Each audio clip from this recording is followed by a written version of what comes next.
Hello everybody, today I'm going to be solving the AtCoder Contest 18.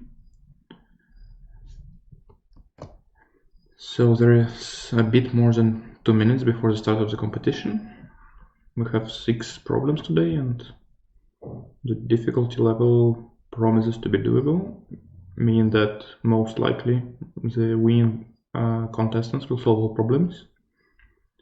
So I'll probably go ahead and try Gennadi's recent strategy of not submitting until I have all problems solved, because it seems to provide maybe very slight but still advantages. So yeah, before we still have 2 minutes, I can probably go over my setup a bit. So I have the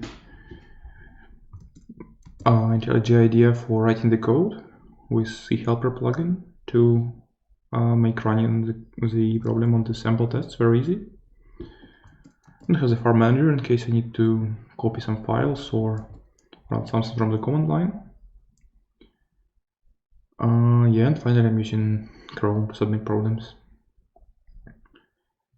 So in general, as I mentioned earlier, AtCoder problems are usually on the thinking side, not on the coding side, meaning that I will be probably just staring into my paper most of the time. Yeah, so far it looks like this, while, for example, on a previous contest it looked something like this. So I'll probably having more of this during this competition.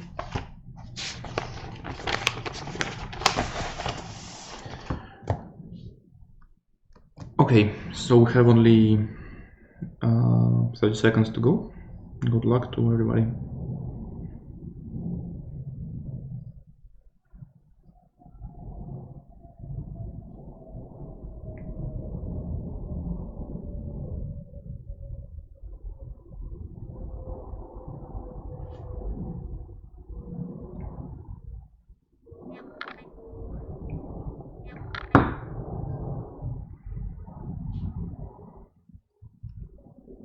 Okay, usually I try to open all problems in the beginning in case the connection goes down or website goes down.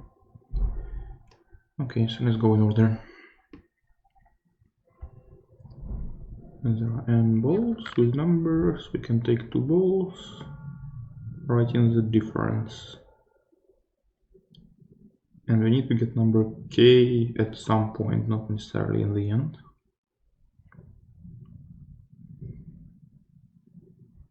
Interesting.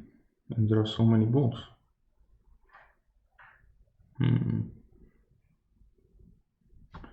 So here the number we get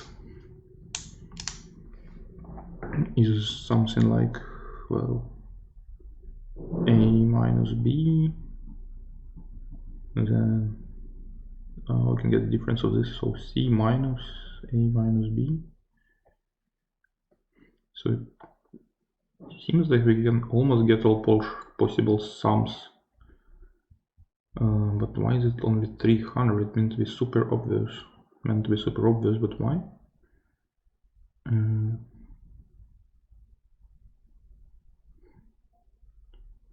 Oh, return them to the box along with the new ball, so all balls stay. Okay, then it makes more sense. I guess we need to find the GCD of the numbers, and then we can get all numbers between the GCD and the maximum number, I guess. And we cannot get more than the maximum number, obviously. Yes, okay, this one is obvious. Didn't notice the difference, the fact that all balls go there. So, okay, let's do this.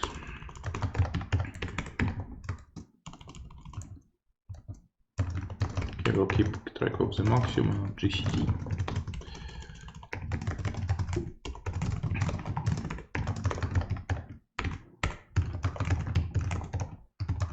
Numbers up from 1.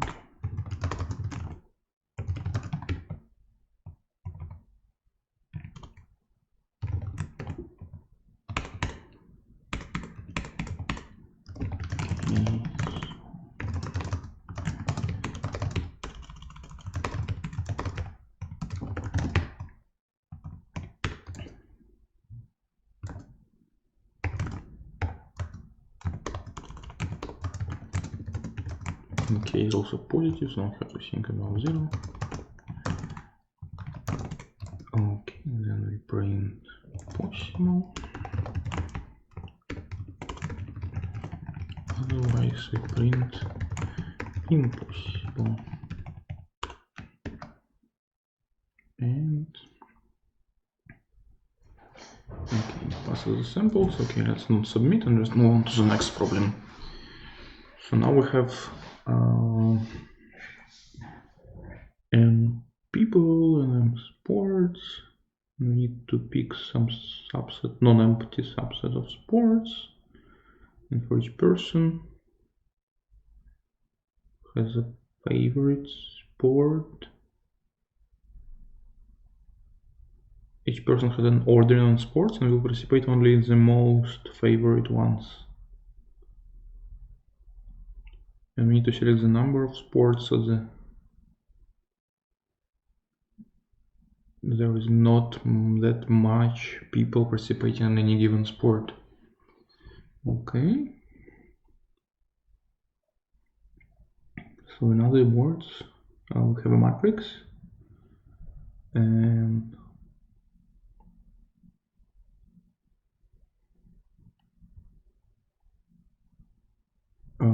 we need to find a subset of columns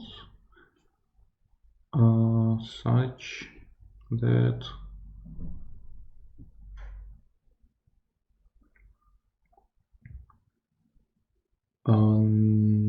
the number of maximums achieved in any particular column is minimized. Okay, how do we go about this?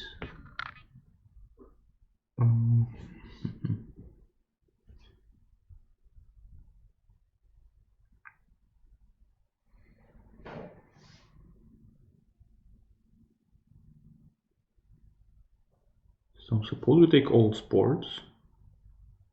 Why does it not make sense to take all sports? So we take all sports, then the sport with the largest number of maximums. If we take it, then we'll have at least that much. So then we need to consider what happens if we don't take it. So we remove it, and then recompute what is the sport with largest number of maximums now, and so on. And yeah, I guess probably just pick out of those. So the running time would be, so one computation is 300 squared, and then 300 times 300 cube. Okay, seems doable again. Let's try to write the code.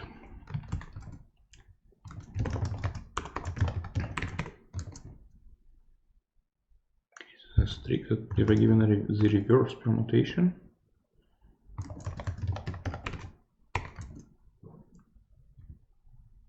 Okay, so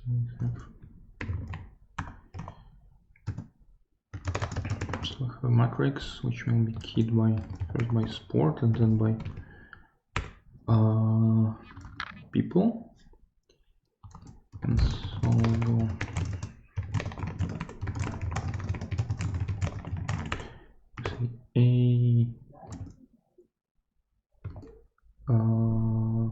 index 10 minus 1 I equals j.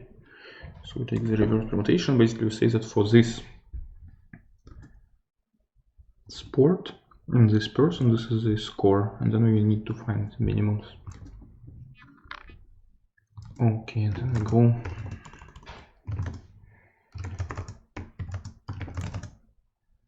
okay, so then we go n times.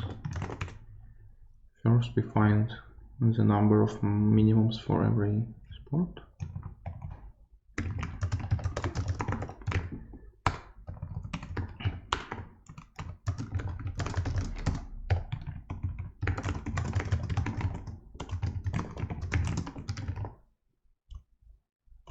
Okay, so here we iterate over people, then we iterate over sports,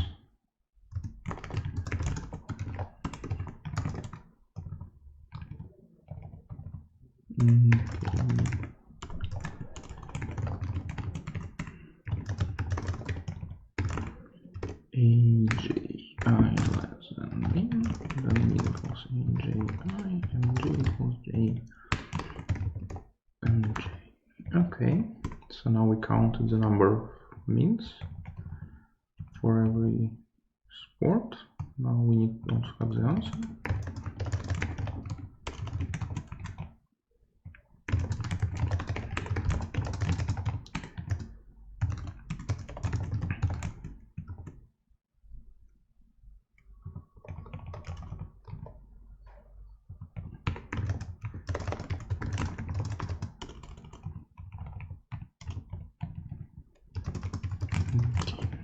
If means more than max mean equals means j and j equals j.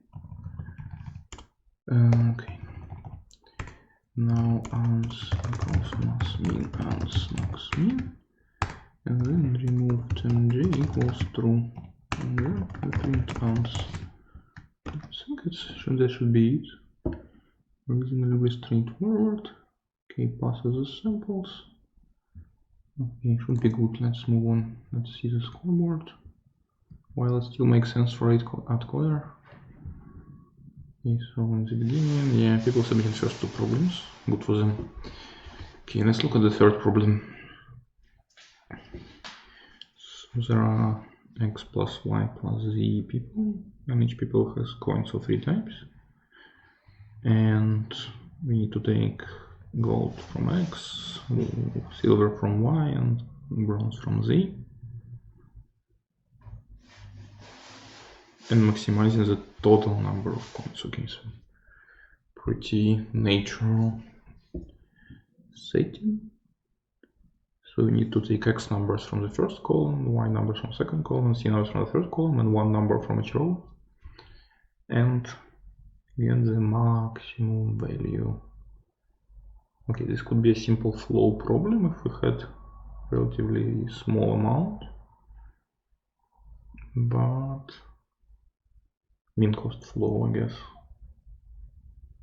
But the problem is, of course, is we have 100,000 items, so we cannot really go with flow approach. Maybe we should understand what flow means for this graph. Okay.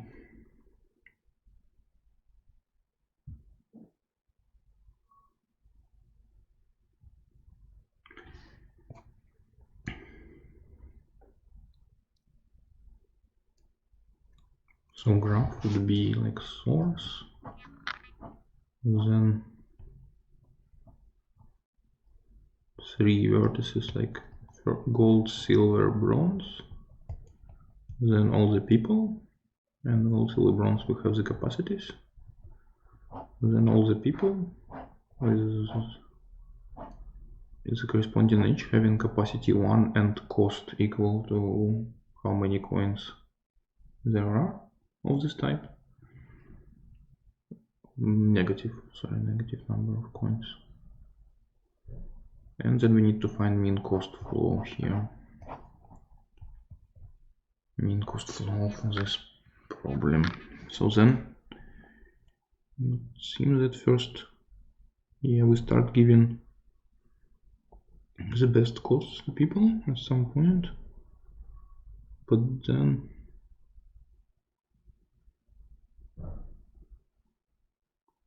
how would an augmenting path look like?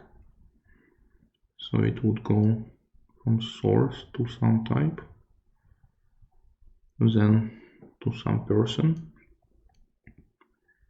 So if this person is not busy, then we can just go to the end. Otherwise we would go back, subtracting, basically replacing, making this person give coin of a different type instead of this type.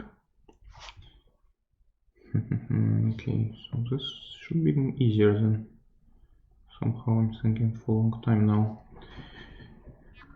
Okay, and then replace, and then go to a person again. And so on and so on. So eventually we would replace some people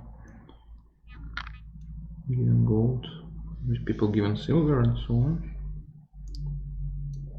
Okay. And we need to find this shortest path.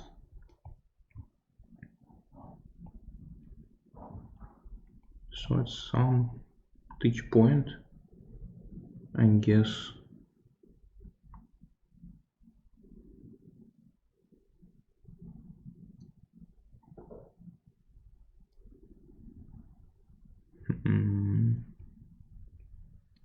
yeah. So I guess it doesn't make sense to pass through the same vertex more than once, and the path is not shortest. So basically we can go in like 6 orders, silver to bronze to gold, and so on. So we have those 6 orders, and in each order we can basically say that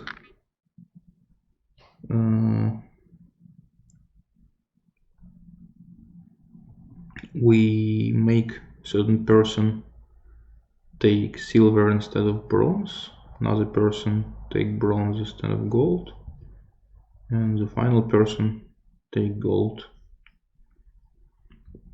And so these things are kind of independent, right? So we just need to find the best person to switch from bronze to gold, and the best person to switch to give gold, and the best person to switch from silver to bronze, right? So we can do those, find those independently. Yeah, it seems so. And do this augmenting path.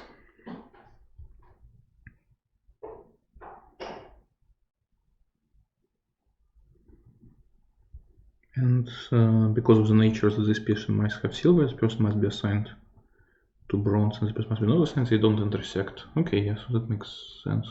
I think we can do it. So we'll just emulate what a flow would do, but in a fast way. Maybe some people have flow implemented in such a way that it's fast, but most likely not. Okay, so we read so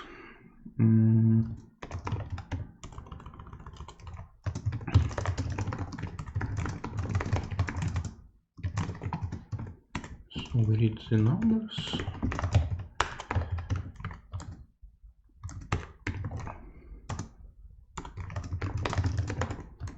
Okay, and we maximize the cost then.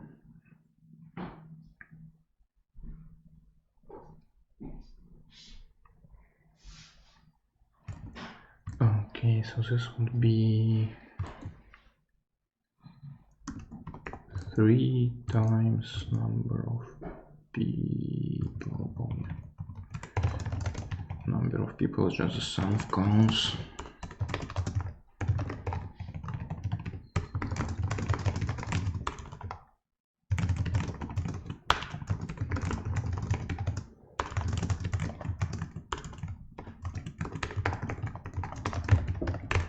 Okay, so where is the costs? And now we repeat this.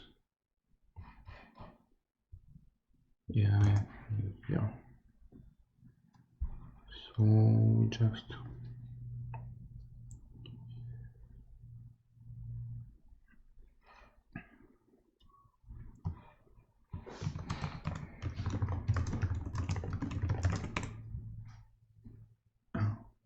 okay, so int.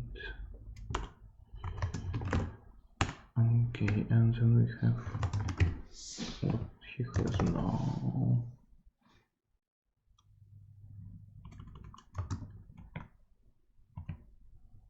Okay. So we create the list of people. Yeah, my solution probably more complicated than it should be. No, on the other hand, nobody seems to submit it, so maybe it's fine. It's just a coding task.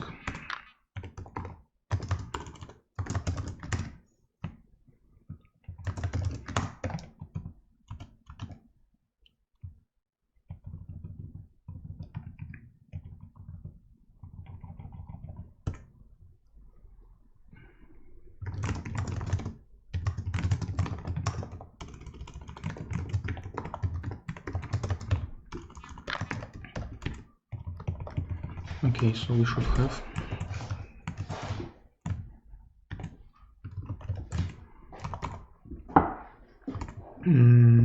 queues of people, queues of possible moves for every direction. Yeah.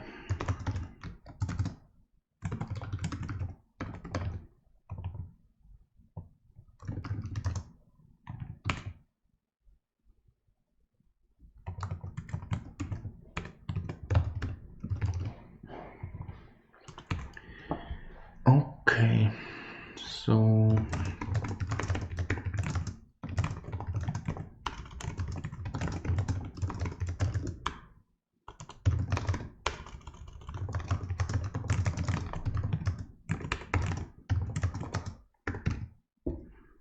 if next not equal to old, then we create a queues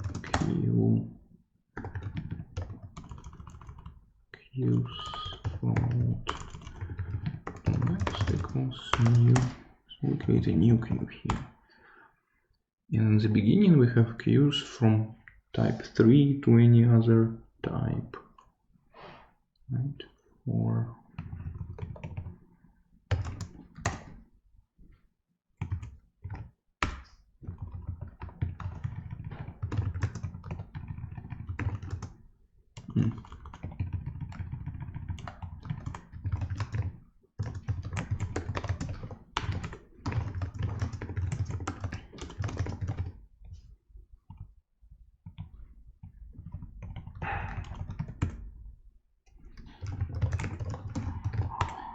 the way we compare, we take cost of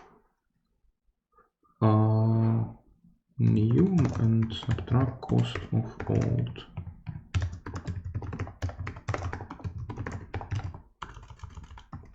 And we take old as first. Okay, here we should have an XT copy.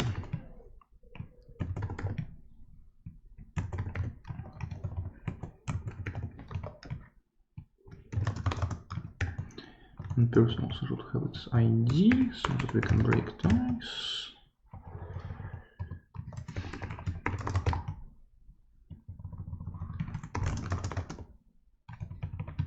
You can probably remove integer compare just to be safe.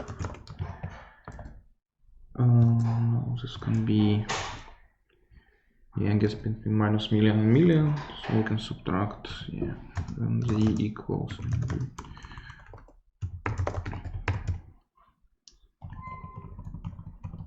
Okay, so here we have those queues.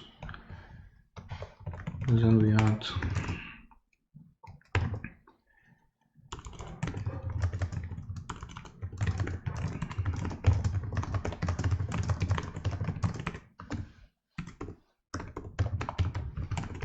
all people to all queues. And now we need to do it n times find the augmenting path. So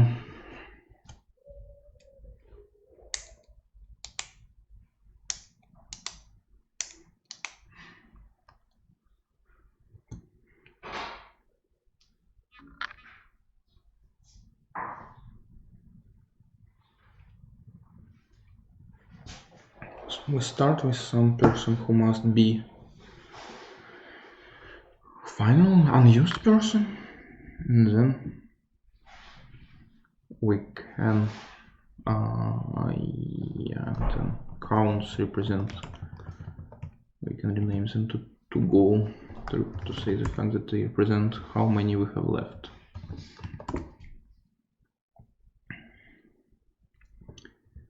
Okay, so now we need to find the shortest path here, and probably we can just try all combinations, I guess. Although 2 seconds. Yeah, I hope we can try all combinations. What do people do? Oh, people actually submitted. Okay, that's fair enough.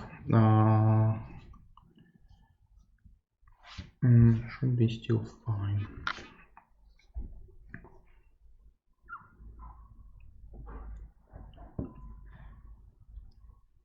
So, okay, so here we would do recurse of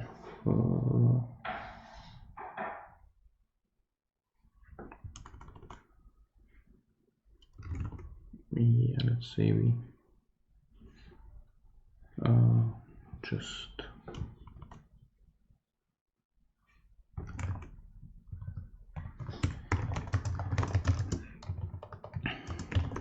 okay, so our state is what color are we now and what set of colors are still available.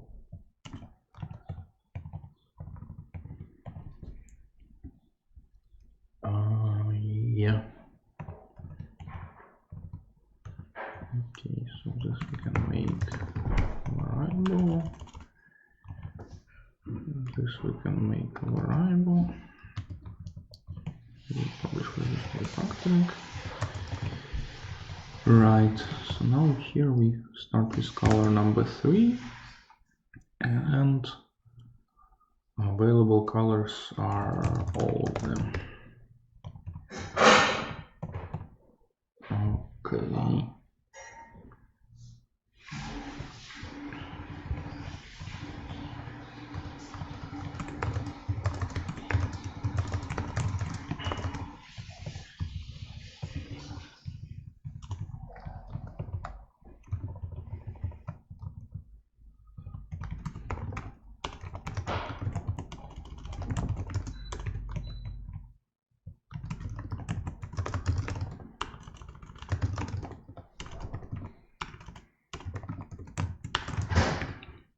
Okay, and here we also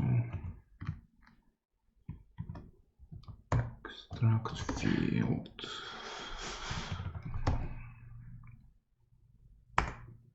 Okay.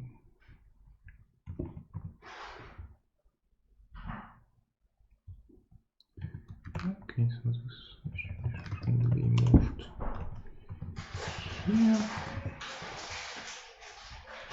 Okay, never mind, it will be unchecked. Okay, so we have the queues and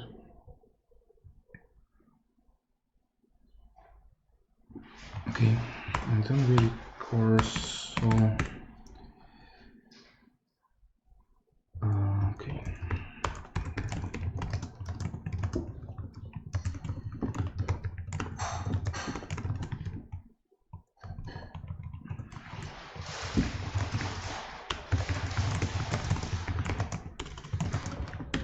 Yeah, somehow I'm solving this problem very slowly. Maybe people know how to do it nicely. I don't know. So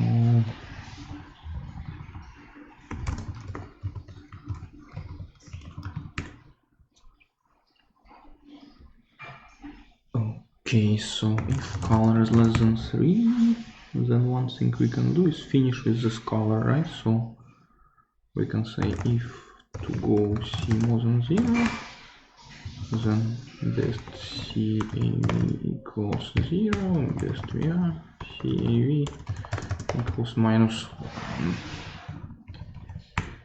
And then we can try other colors. Are they still available?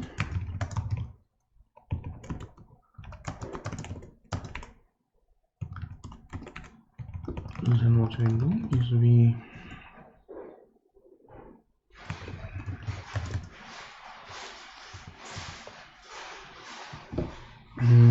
okay, so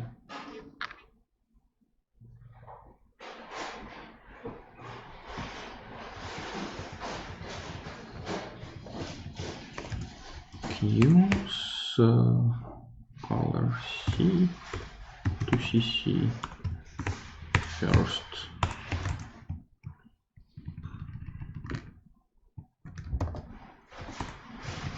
If Q is empty, continue, then we take first, and then we do core equal if best CCX.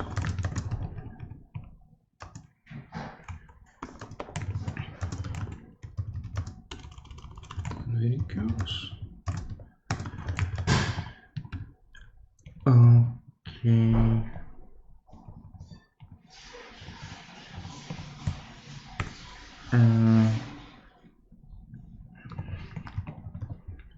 Let's fill this with, sorry, I should fill x here, and here we should fill x with -2. Okay, here we here we do if we get -2, then we fill it. Then finally, if it's still -2,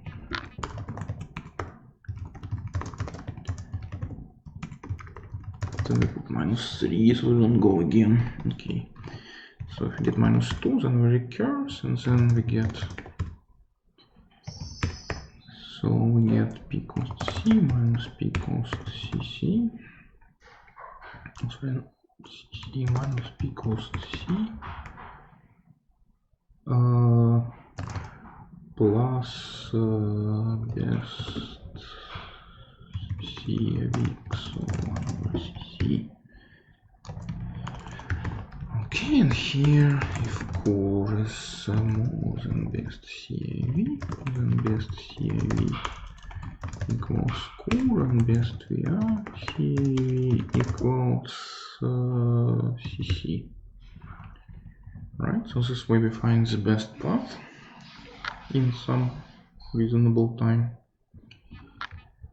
And finally, yeah, maybe also time out, I guess. Interesting stuff. Okay, anyway, we can speed up later by making the graph search, but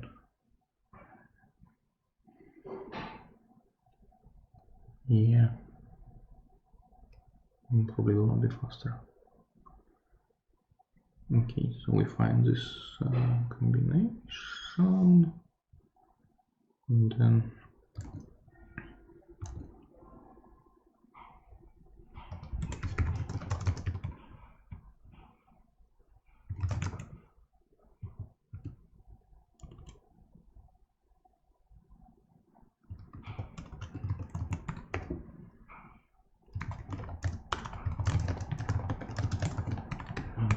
never get this, then we get this gain, then we need to update basically, so while c is more than, well, true,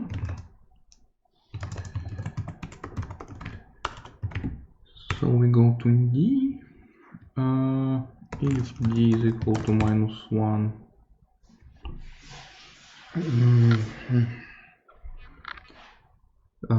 then we do nothing more. Yeah, we do nothing more. Otherwise, we find the q from C to D.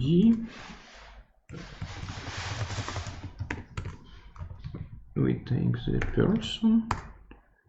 Then this person switches from C to D. So if pp now not equal to C, then with no exception. Then we should remove this person from all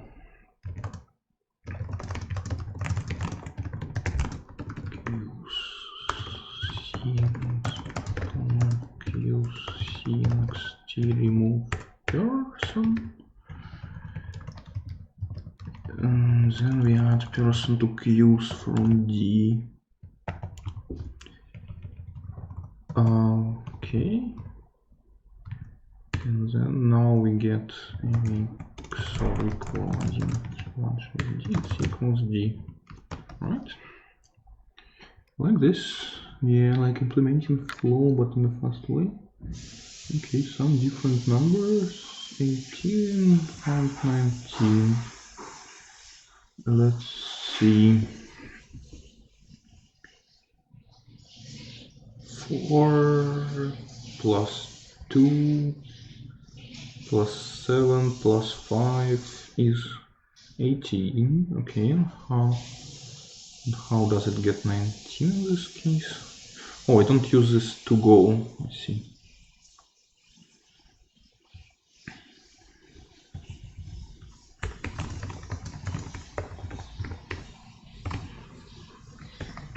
Here we should subtract to make sure we can't Okay. Now I can somehow make 111 on second case. Okay.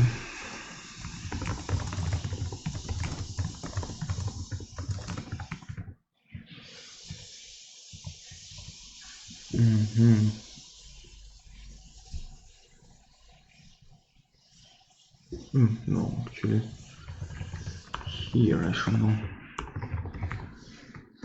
Because here this is used. Okay, now it should work.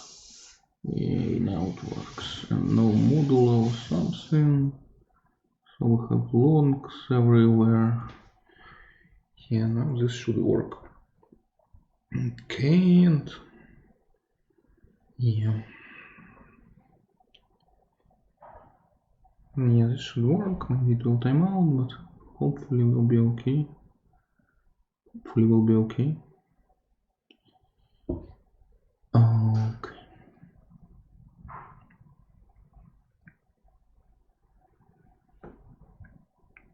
Hopefully we'll be okay. Okay.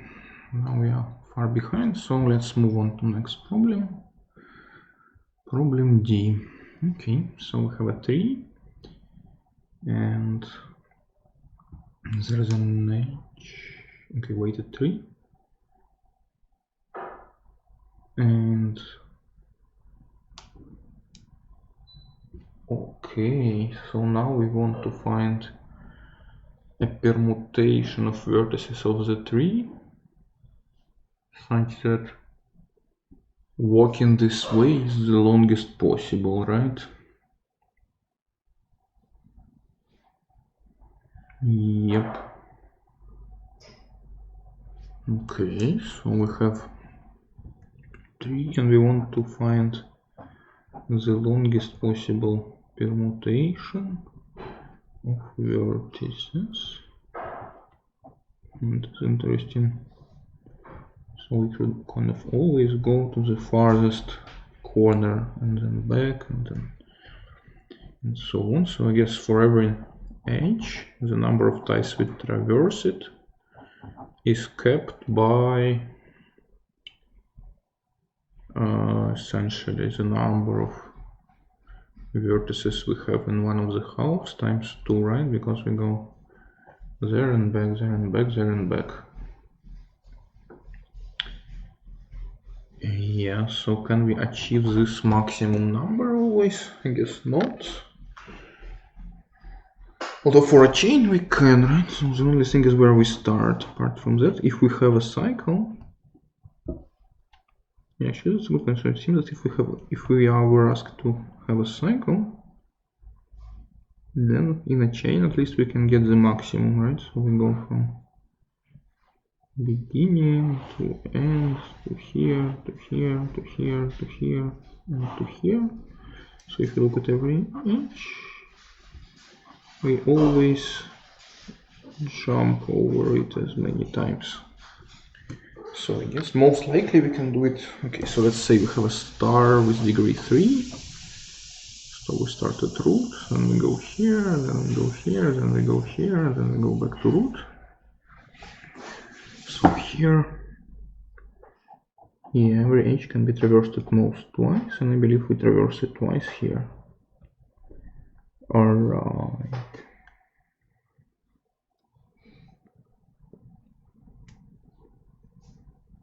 So yeah, actually it seems that if we every time we go to a leaf of the remaining tree, then we would traverse the edge the required number of times, because suppose we have an edge. Oh no, it's not true. So we should be okay. Is the answer always essentially? Yeah, we count how many number of times we should traverse each edge, and because it's a path, not a cycle, we subtract the smallest edge, right? Yeah. Oh no. Yeah, that seems too good to be true, but let's try to implement and see if it passes samples. Probably will still be useful for the final solution.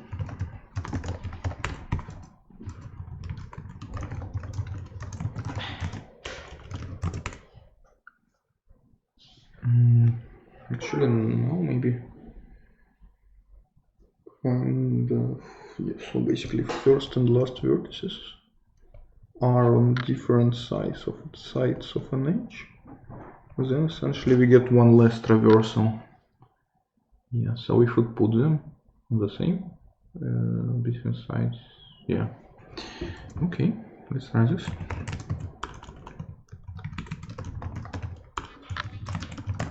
Let's do. I hope they have a sample that tells whether it's true, though I guess a few incorrect attempts. Okay. Okay, so each.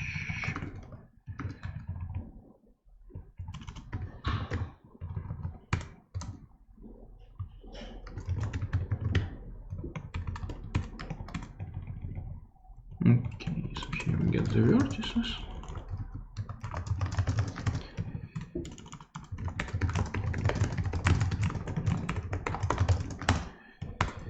Okay, we get the vertices, and now we just essentially need to get the graph and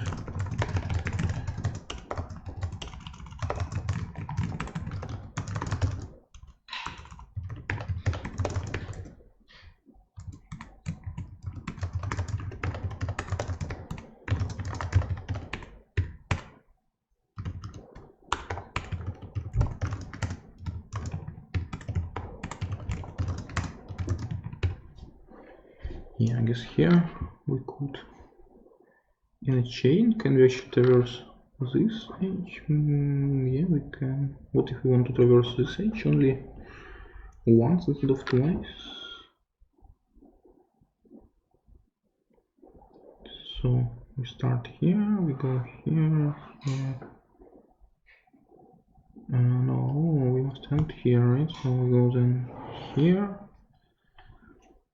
And but we still must traverse this edge 4 times.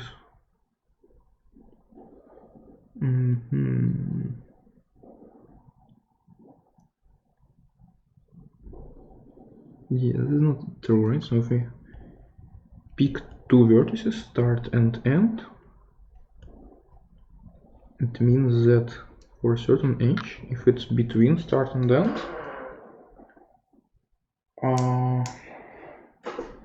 then we traverse it one less time. But if it's not between, so there's an edge and start and end on the same side, then this side actually gets less jumps, right? So how many times we can traverse this edge? If this is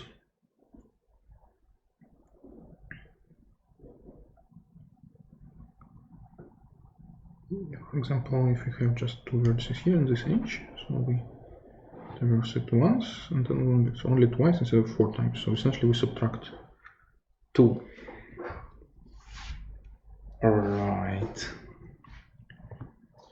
Okay, so now the problem makes more sense. So we have the peaks starting and ending vertex, and our score, what we want to minimize essentially is what we waste, and what we waste is determined by,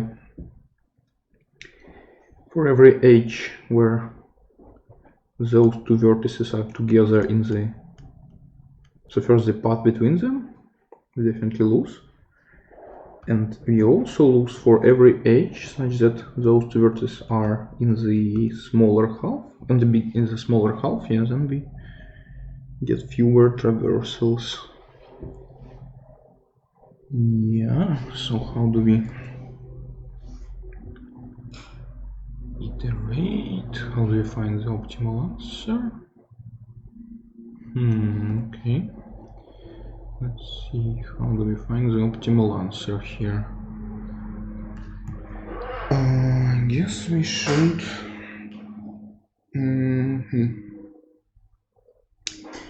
We should try to find 2 edges, 2 vertices, but basically this waste on not having them.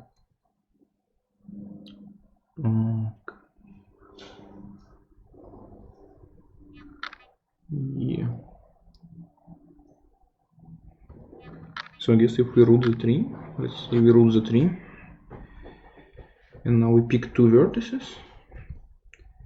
So what do we have then? They have some LCA somewhere. So then we get these edges, we get the cost 1 essentially, with cost 1. Then for the subtrees,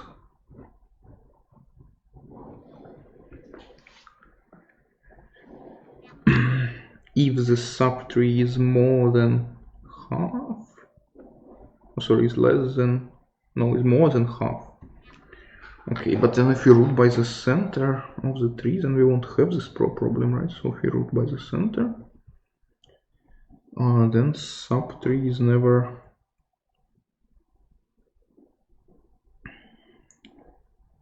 right. So if we root by the center, I think, yeah, so then still might be a problem, but not that much. So for every subtree where we have more than half,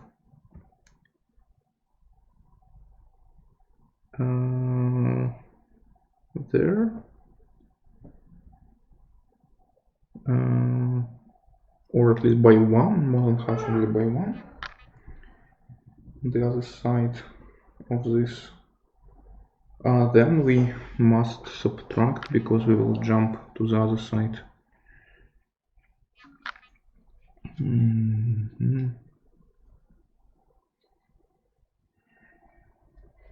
Number of jump is minimum of function of two parts of the tree spread by the edge, and one of them is reduced by 2, right? So we should find where this affects.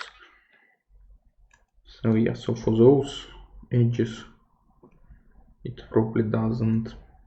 For h such that the bottom part is more than half. But no, half rounded up is also important case, right? So for example, if we have 3 vertices, but we can't have that, right? So if you have a the vertex such that all children less than, we always have a vertex such that all children less than equal to half. So the only thing we might have is like 2 vertices connected by the edge so that both have halves, or if not, then every vertex, every edge, its down part is smaller by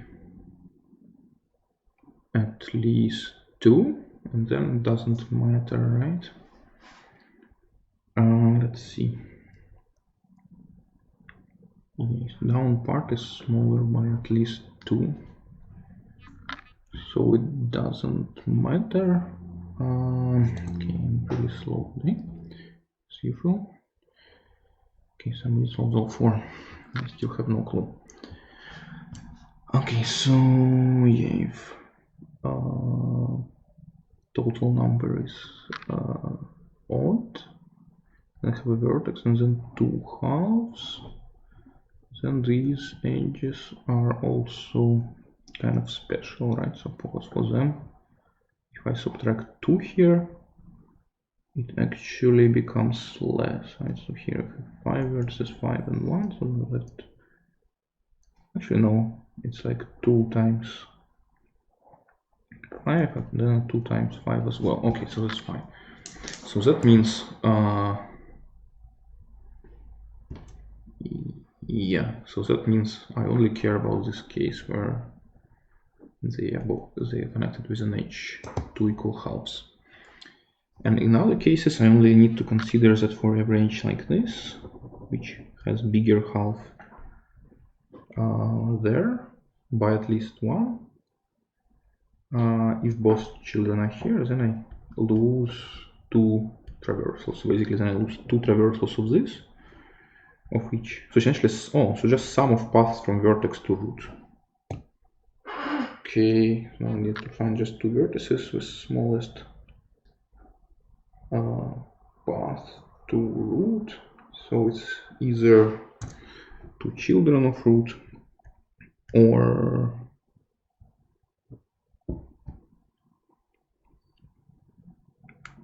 yeah, and in the case where they are connected by an edge.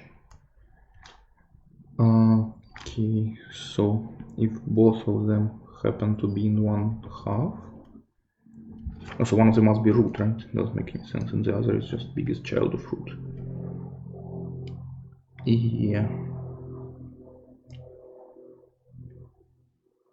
And in case the two are connected by an edge, then I guess I should always either take one of those and the adjacent edge.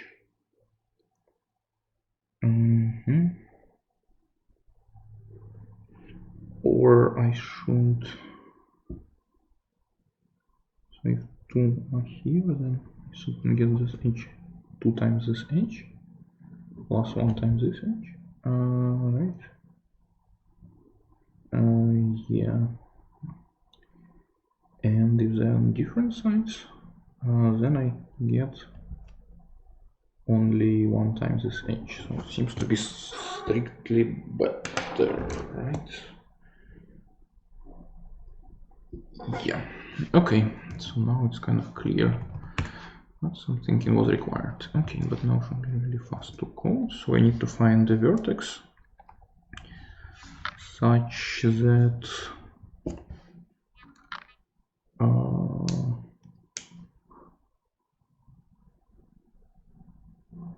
okay, so I need to find the subtrix. Okay, this will find the sub-3 sizes.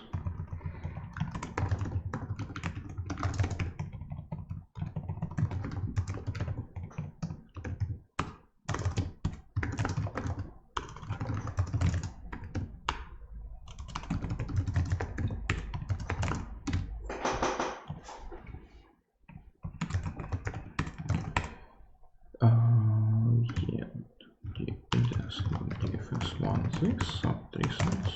Yeah, just so it finds sub-3 sizes, and also we can also compute like answer in case we had a circle. So here we add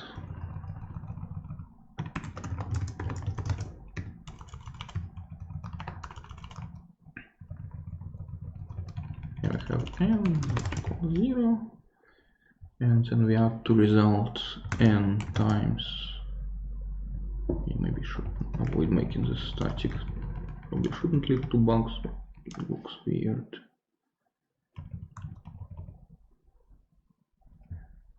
Okay, so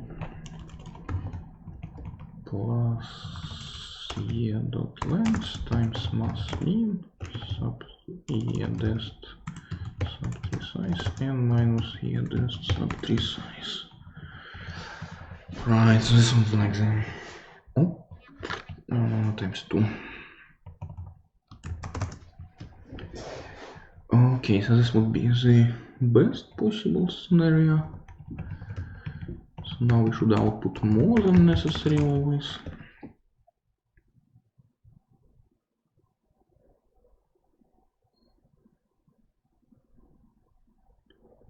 Yeah, we always output more than necessary. So now we should find this vertex, or the center is kind of, we want to find the largest sub-tree such that all its children are less than equal to half.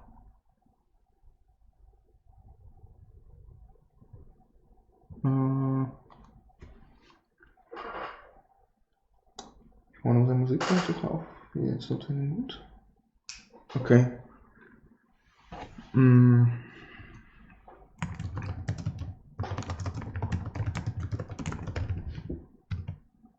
Okay, let's get point center.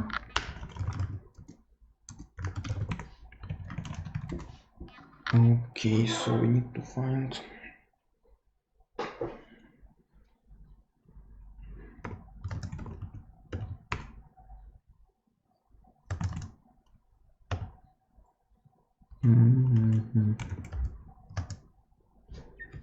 so if we have still these two, and this h is more than half, and we want to find the top one, right? So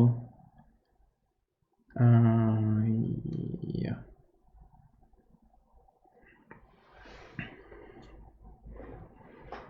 Okay, so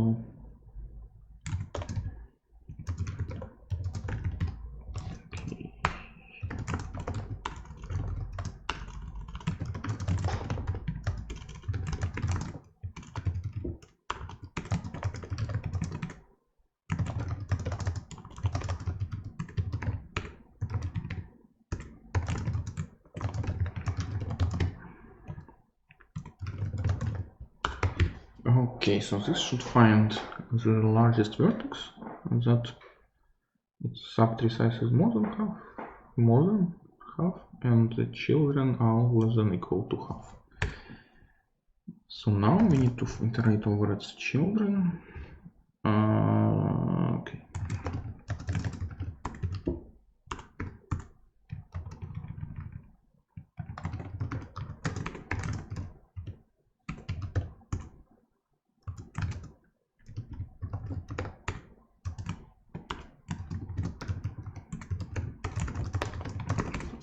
It's still exactly half. Then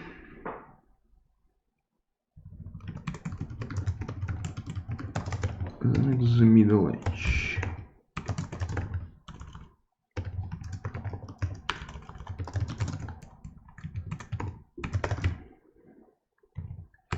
If middle edge not equal to null, then we just subtract middle edge. Otherwise, we have this vertex such that all its children are more than half, so we can take any h going out of it and have no penalty. Yeah.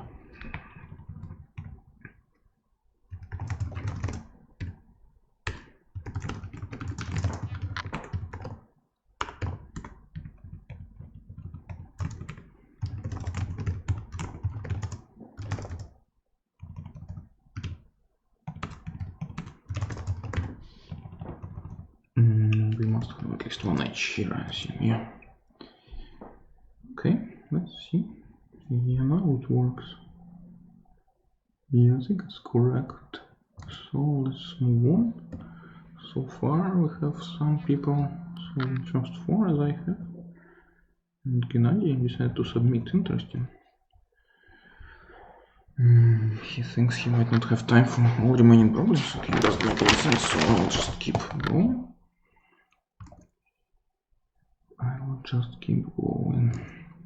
So what to do with problems E and F? Let's start with F, I guess. There are 2 to 3s.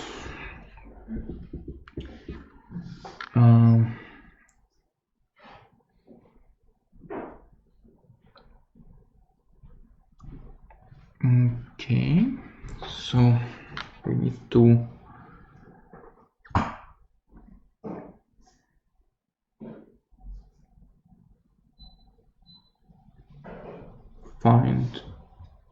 assign integers to vertices such that in every tree the sum of the subtree is 1 or minus 1.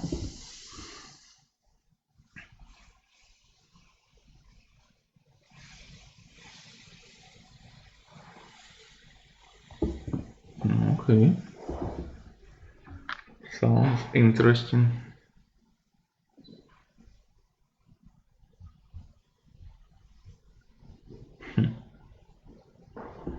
How do we do this?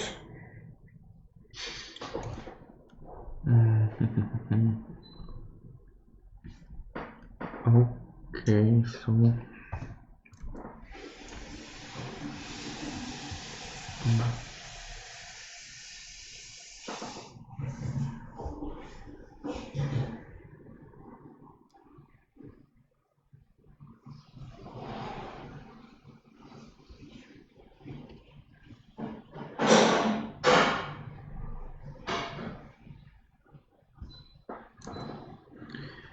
so how do we go about solving this problem? So we have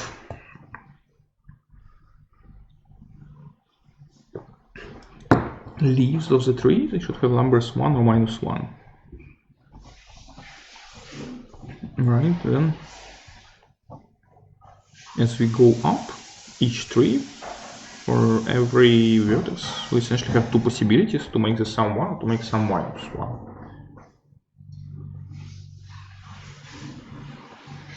The problem, of course, is that we have 2 trees, so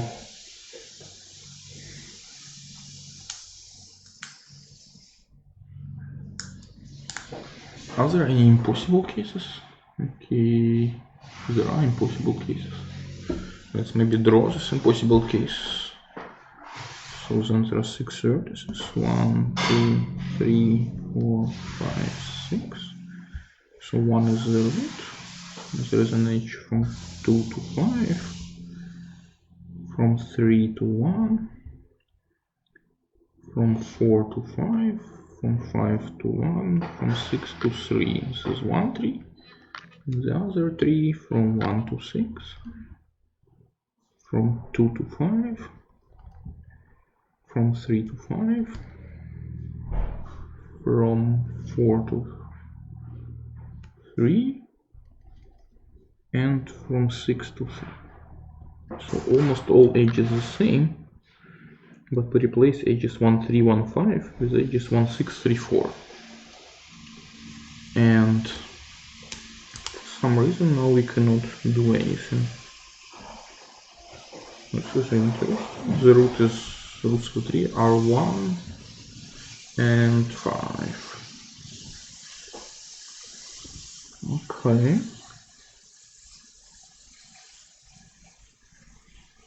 Interesting.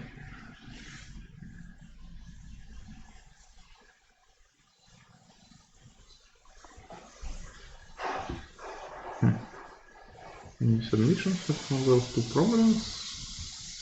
No, at least not on the top. Okay. So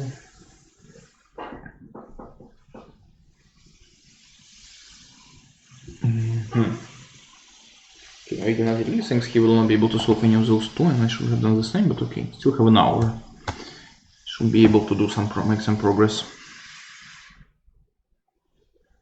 Okay, so how do we make progress here?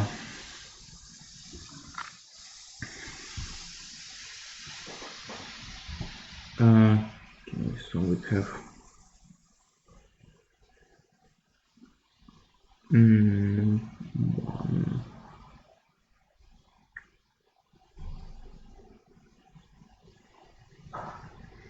So first there is parity, right? So there is some parity arguments. So we know that if there is some subtree of one tree that's comprised of 2 subtrees of the other tree, then this can never be true because of parity.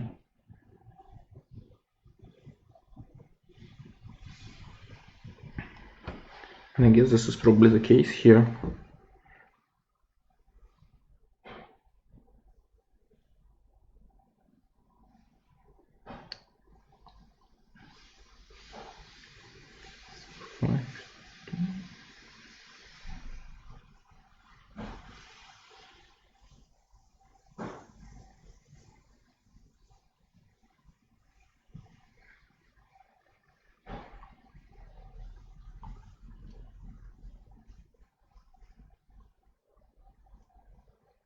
Let's say 6 and 1 is one subtree, and the other is 4, for example. I don't know. No, this doesn't work. Okay, so somehow that's still possible. Okay.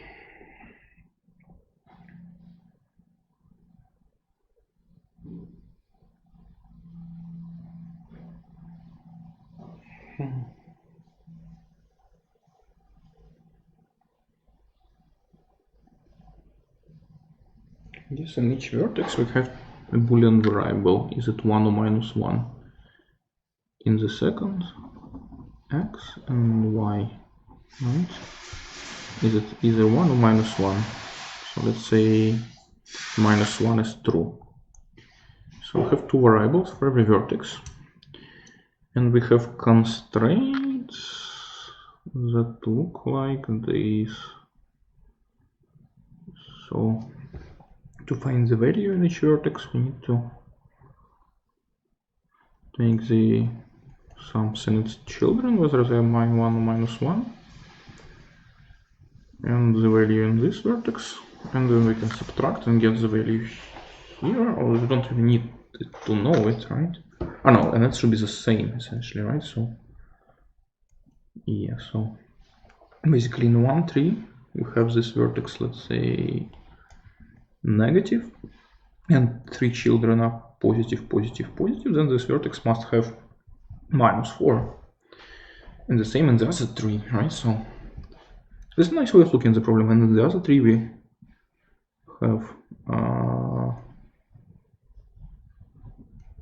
this vertex, let's say, is positive in the other tree and children are negative. And then the value should match. Oh, that's nice. So we need just to color the vertices in two ways, such that for every vertex, okay,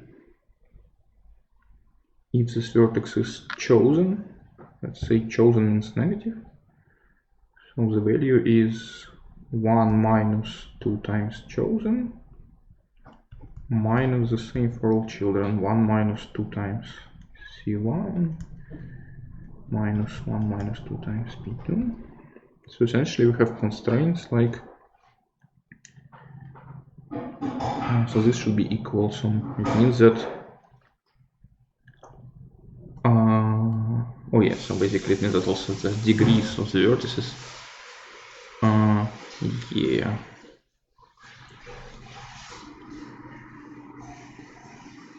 This thing must be constant of some like degree plus 1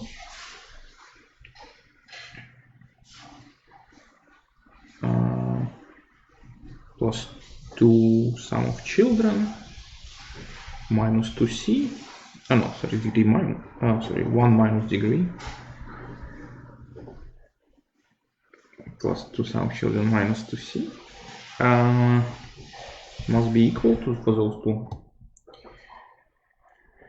trees. So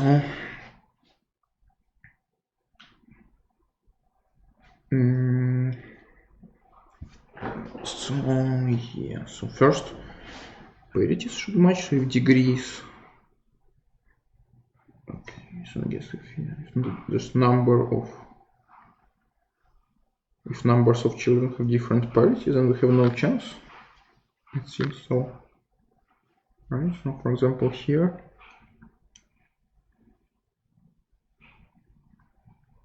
we have a leaf, let's say 3 has 2 children in one tree and 1 child in the other tree, so there is no solution because on one side its value will be plus or minus 1 minus 2 of those, so it will be odd, and on the other hand in the other tree it will be even, so there is no chance. So yeah, so the number of children will have the same parity. And is it enough? I wonder. Suppose number of children has the same parity, then we should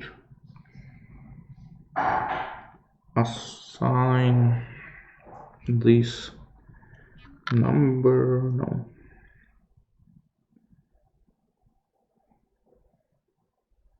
So we have some constraints form, we have variables that are 0 or 1, and constraints of form some of those variables plus some other variables minus some two of those variables equals constant. So some linear constraints. Somehow maybe it's always possible then, because otherwise it seems like solving an integer programming task. course, with 100,000 elements, not very good idea. Okay, so what are...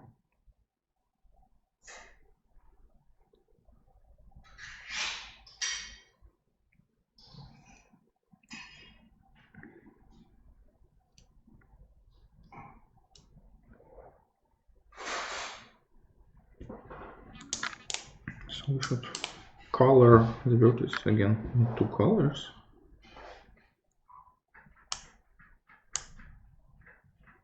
No, but can we now go from root, from leaves to root and make it so? So can we make this number always small? Interesting, right? So maybe we can make sure this is always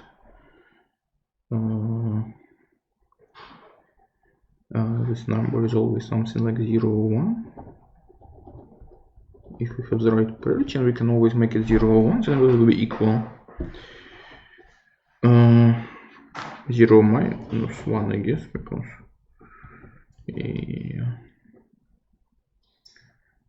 for it, oh no, 1. Yeah. So how do we go about this?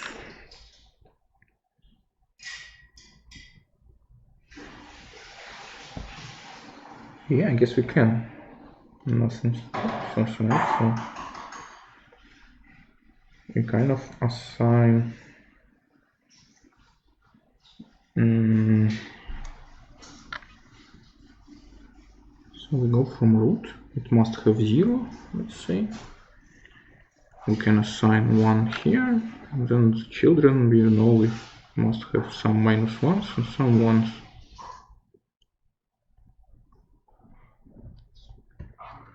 So we put them there and go further down.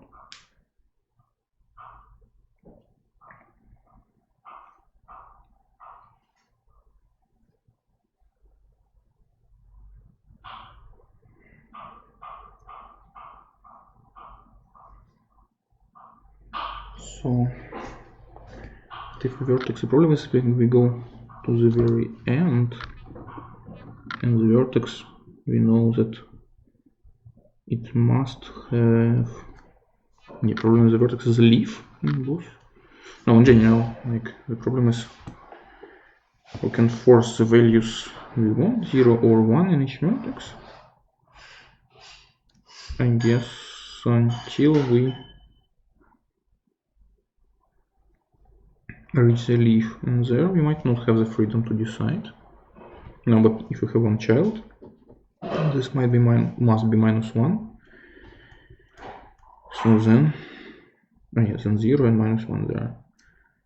And if this must be 1, then 0 and 1 there. Yeah, that's why we have 2 children, and we want to have minus 1.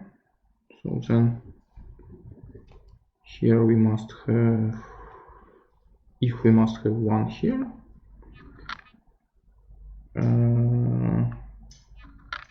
then should be minus 1 and minus 1. Yeah, so we can always propagate down like this. We get only 0s and 1s, but except the leaves. And the leaves might get, will get whatever they need, essentially. So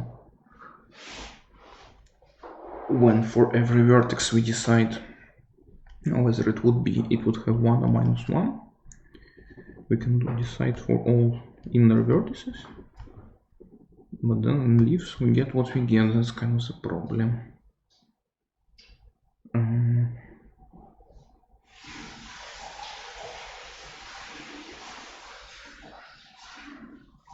So it looks like no submissions. Okay. So it looks like we need to. Okay, so what do we need? We need to somehow find the values for leaves, which will be such that yeah, the inner vertices will get 0 or 1. Yeah, of course we cannot, right? So we can must always. So yeah, vertices with odd Okay, so vertices with odd number of children, we can always get 0, and we can just forget about them essentially. No, but the children must have -1, 1, -1, so they must alternate.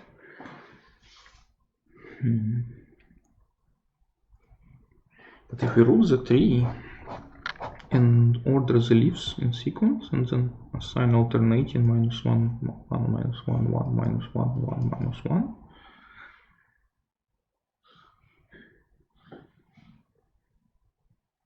And also like actually have in order traversal of the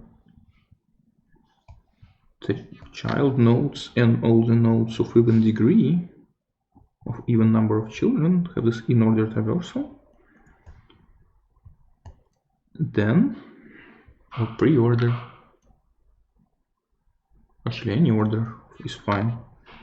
Yeah, then every subtree will get a sequence of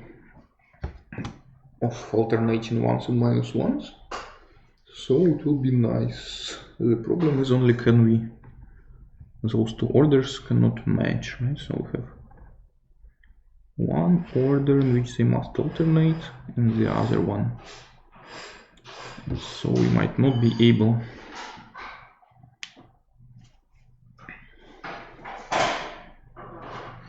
we might not. And then we put zeros in the vertices of still with even number of children, and then we get a range for everybody and everything is fine. The only problem being that yes, we have 2 trees.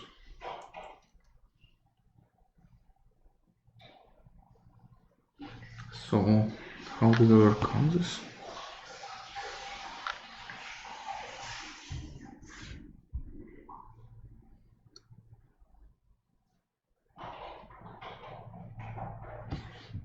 And here, yeah, there is a 2 in the answer.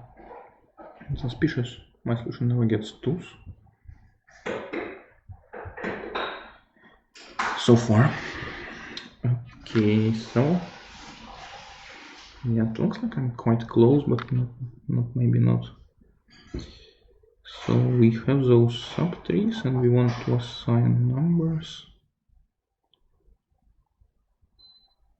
to different traversals. But we can vary it, we can change pre-order to in order to. Yeah, but still if there is a subtree of one tree that contains too many essentially black like -1s from the other tree, and then we cannot solve this issue by just choosing pre or post or in order, right?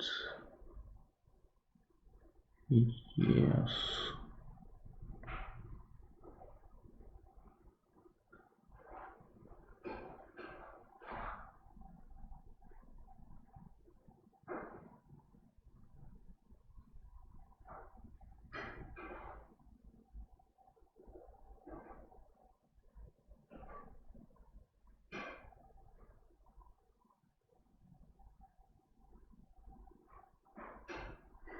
Interesting.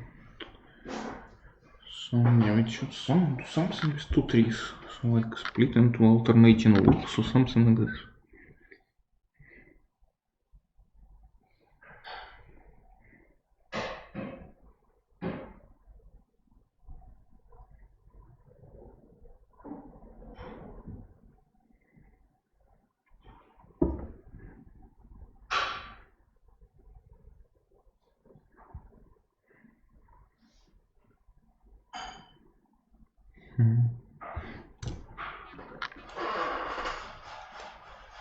Okay, yeah, I'm gonna think a bit more about this one and switch to the other one. But if I don't solve this one, I guess I'm doomed pretty much. So it would be nice to solve it. Okay, so if the other tree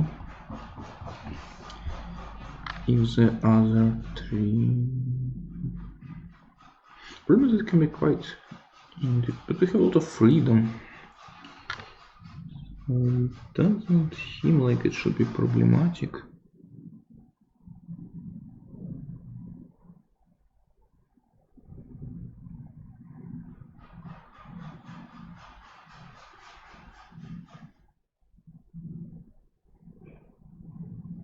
Because we can kind of change both trees, right? So we can put the root anywhere, with pre, post, or in order, and still get valid answer. So essentially each child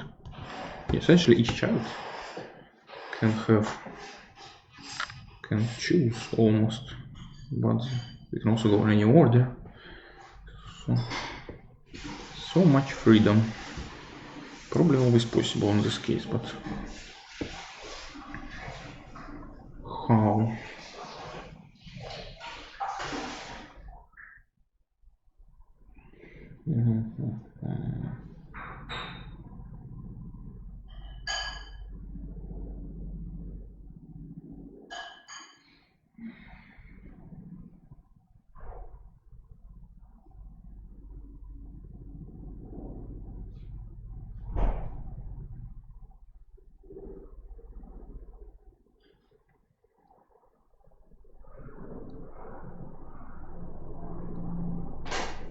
So what happens when I flip one number?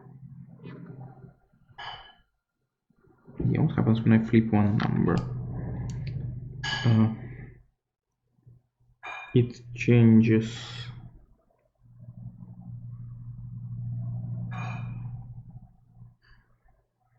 Essentially, I now must flip in the corresponding qualities in the other. Yeah.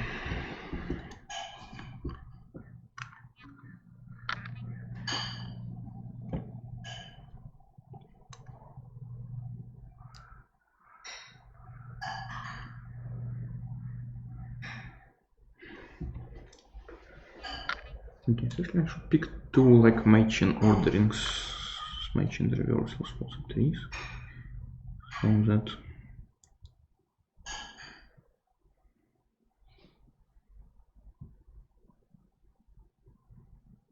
they are matching. Right, so okay, so first we start with root. Root can have a sequence, alternating numbers.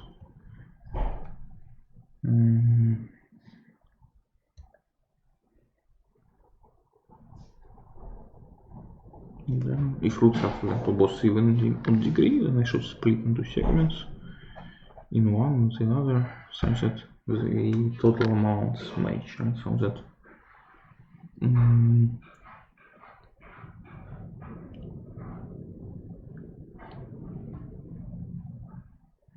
yes, it's clear. It would make sense to do that, but it's not clear how to do it. Yeah, maybe an idea was not stupid by submitting this. Okay, let me read the statement of it at least. So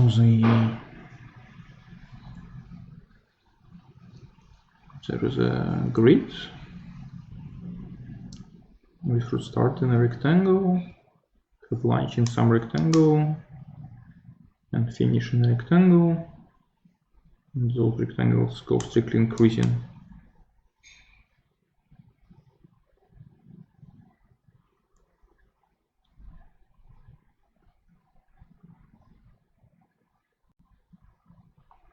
Okay, find the number of ways from one rectangle to the other rectangle passing through third rectangle, and we pick those positions and they go in. Okay, this is most likely some Fourier problem. Okay, and we pick our possible stopping positions on the way. Okay, so yes, if we fix the lunch position, then it's kind of easy. So the number of ways is just some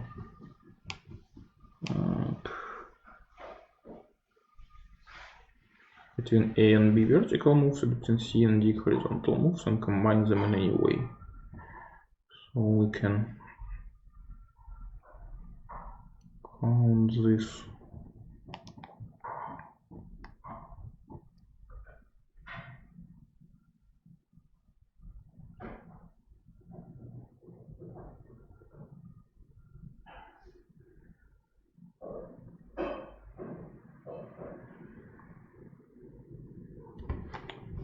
Some combination numbers. Okay, probably still some last problem. Okay, last problem is more promising because we solved it. Okay, let's concentrate on it.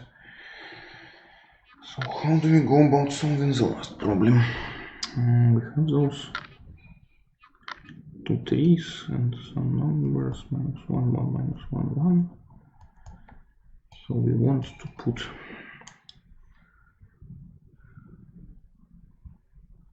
you want to assign essentially some numbers to the elements such that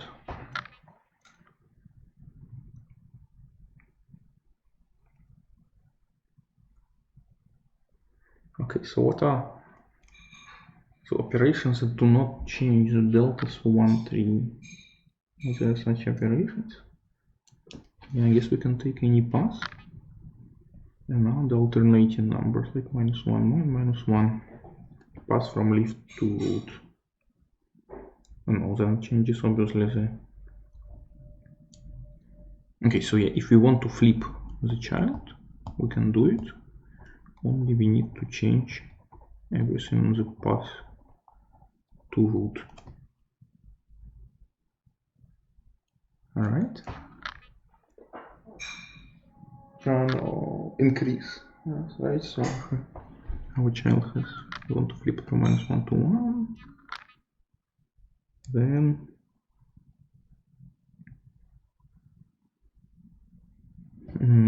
no, then everyone will have more.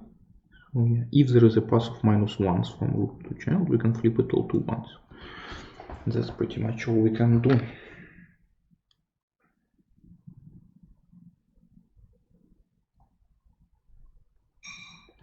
But if we start with this one, -1, 1, -1, 1, -1, 1, -1, then all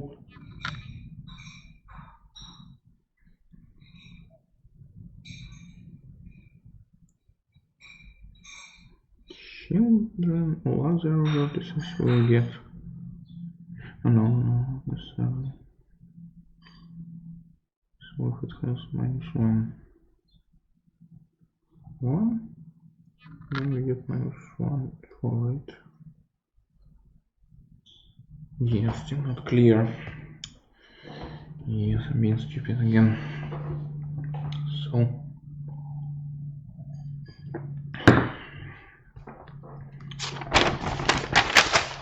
okay, think more. Okay, so what do we have so far? So we have to pick for each tree. We have to decide will this sum of its subtree for each vertex will the sum of first subtree be 1 or -1, and the second will be 1 or -1. Now this choice uniquely determines the values in each node, and now we just need them to be the same, right? So we need to find some set of Boolean decisions that leads to all values being the same. So for example, leaves, if a vertex is a leaf in one node and a leaf in the other node, then it will be the same and can be fine. But suppose we have some permuted sets of leaves, right? So one set of leaves and the other is grouped somewhere. There are two groups. Yeah, let's say we have a grid essentially, right? And one leaves are grouped like this and the other leaves are grouped like this. And we can still kind of, if this is a grid, we can still make it alternate and we'll be fine. So because the question is, seems like it's always should be possible. The question is how.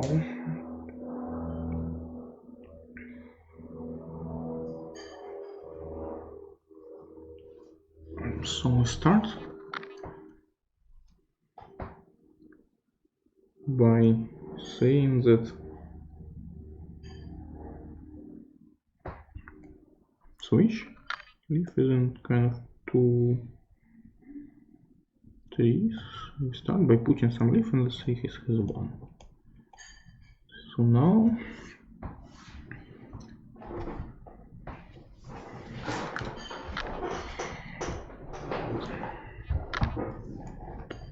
okay, so now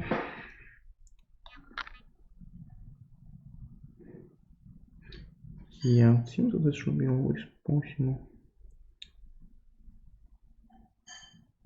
Okay, maybe like this. If we do draw on them on the grid and put the position in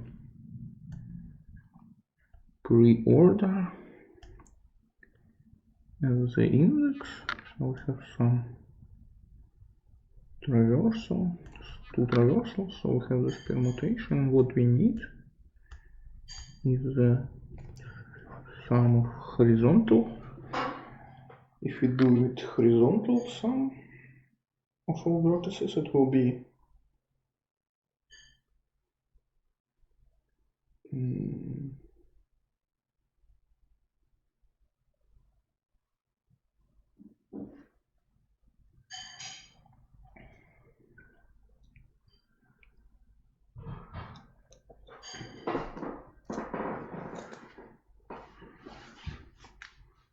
never exceed too much, and we have a vertical range sums. They should never exceed too much, so otherwise all horizontal prefix sum must be 0 or 1, all vertical prefix sums must be 0 or 1. Right? Can we always achieve it?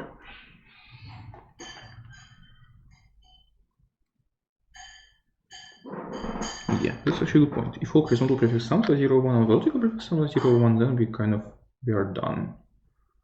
Because then every sum is properly chosen, right? So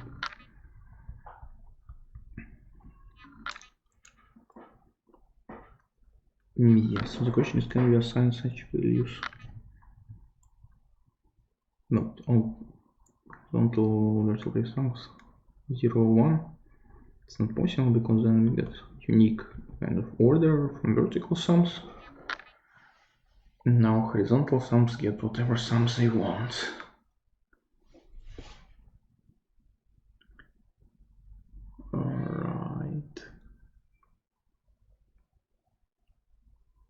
Alright, yeah, this is not possible. So what do we do instead? But not all, of course, we have only some subtrees, but still like linear number of them. Not quadratic, but linear, but still.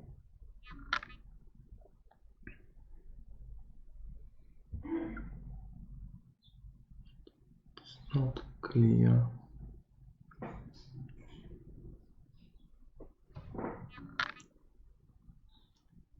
Should be something using the structure, right? So we have two trees with different roots.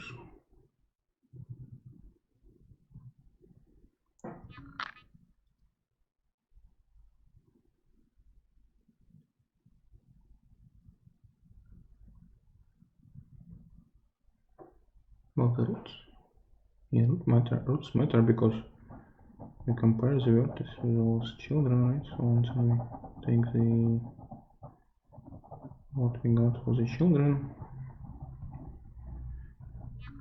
and what we get for the vertex, and then add those values for children, subtract the value for the vertex, and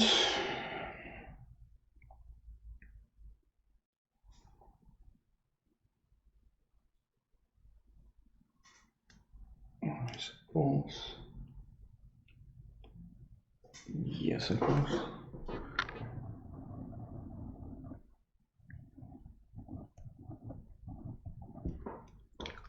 Basically, each vertex depends on our children, and we can find the value.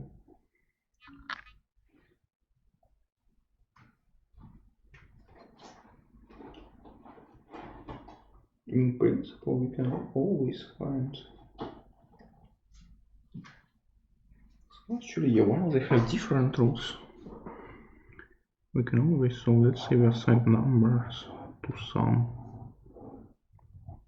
If there is a subtree in one tree, and all its children are assigned, then we assign the value for this node.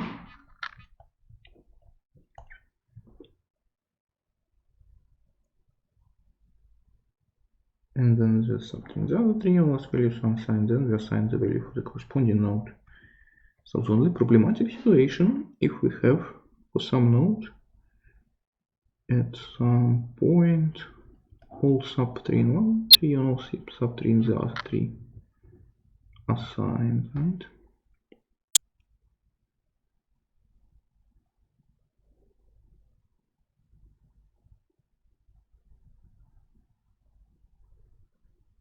Then,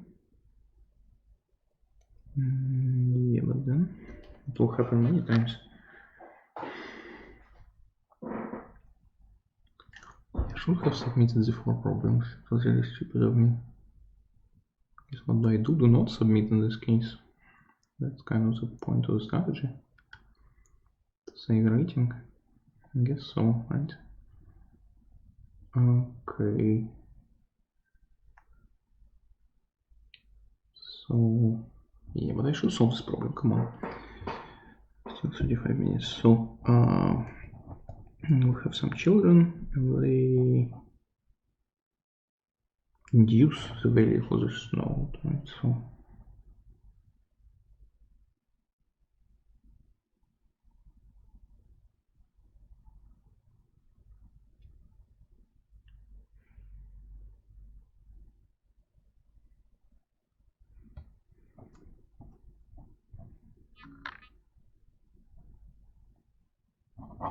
yeah, I can get minus ones, ones to zeros, but that still might not match.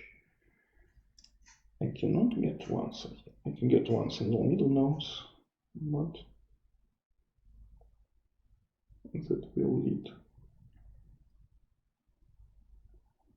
to something like, no, I can't actually. No, I can. Yeah, I can. So even if I want to get minus 1 here, and this node has at least 2 children, then I can put 1 and then 2 minus 1s, right?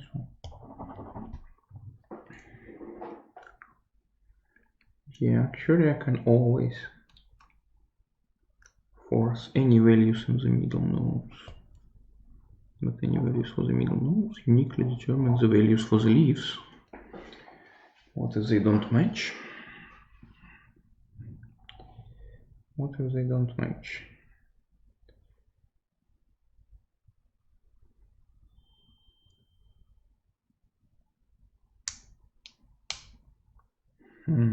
Maybe that was no.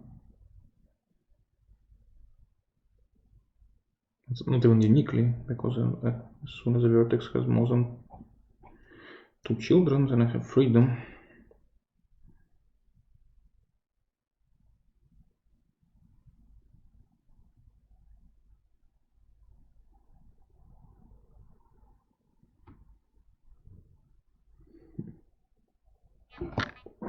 Yeah, I need to solve this problem, but how?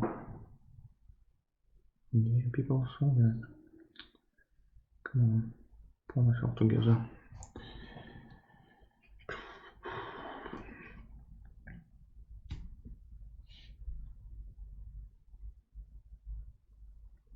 Whether it's possible to construct such a sequence. So we find all children and yeah.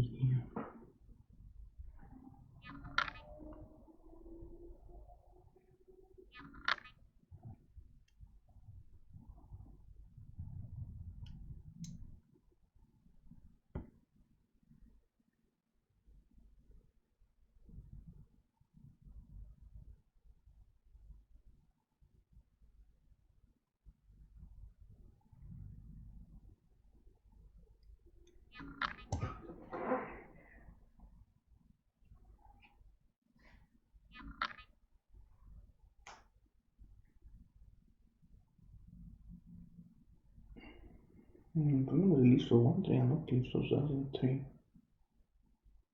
So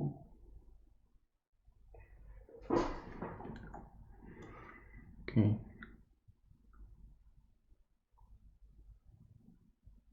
Okay, maybe let's check if it's always possible. Then I should do something.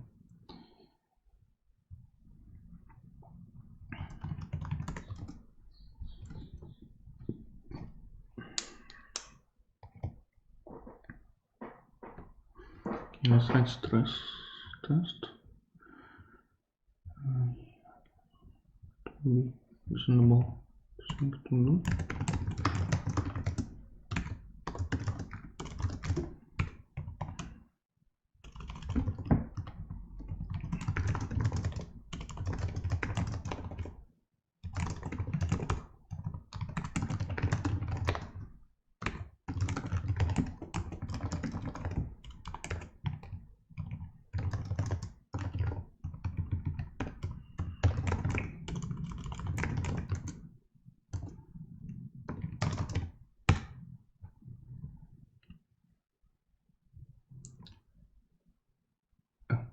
Okay, so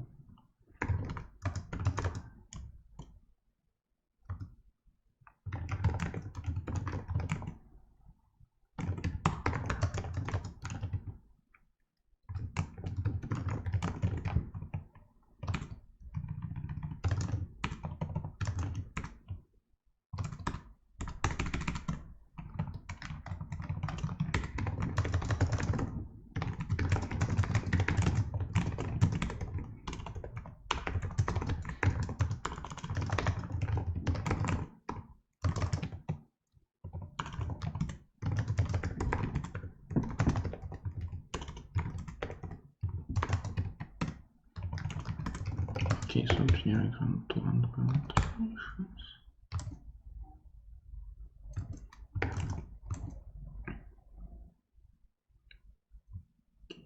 Parent equals new int of n. Okay.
Okay, so here we generated two random trees.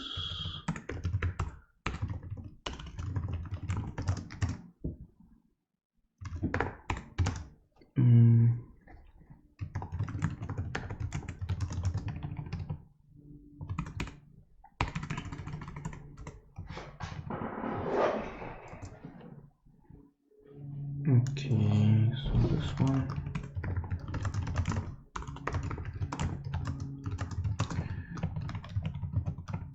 First we will check that all these numbers 1 minus 1 or 1 are enough.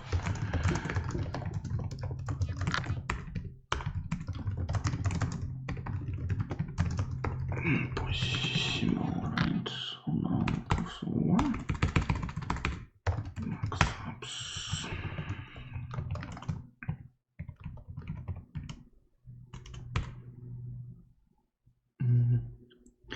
Okay, we don't actually need max ups, so we can just iterate.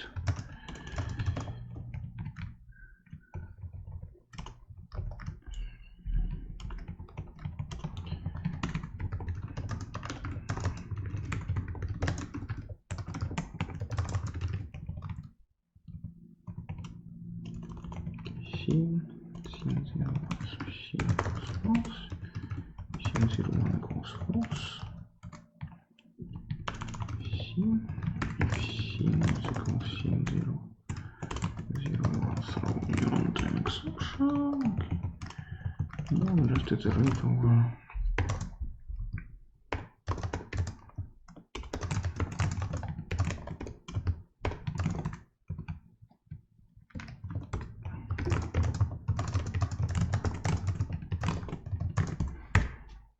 Here we uniquely determine the values int b equals new int okay p, let's just pass them so that it has the permutations. So here we can just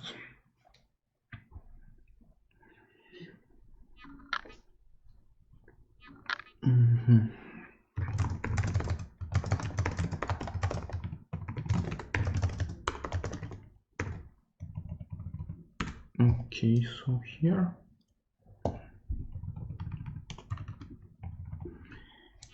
here we know the sums for each child, right? So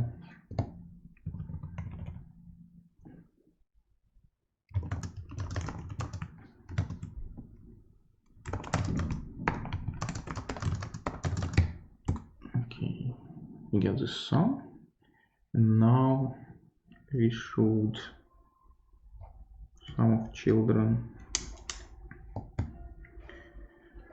Okay, and as A got the sum of if I is more than 0,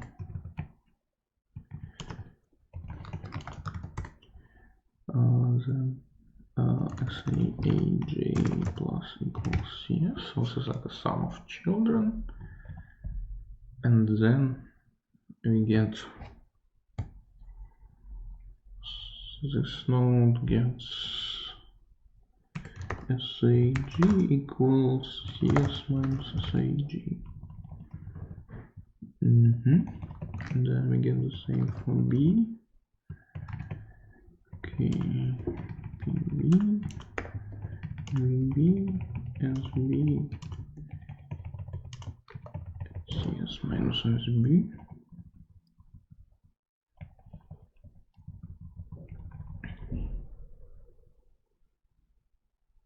Yes, and then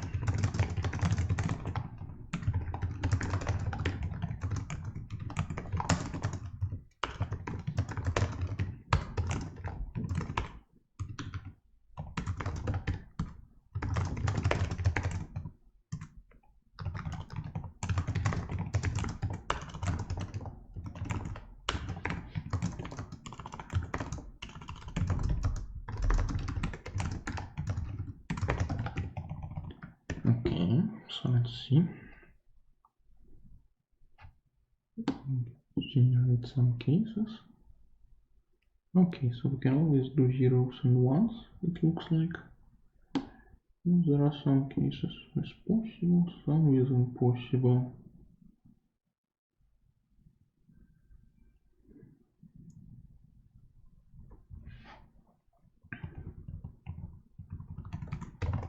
Okay, let's see whether it's always possible when the number of children is the same.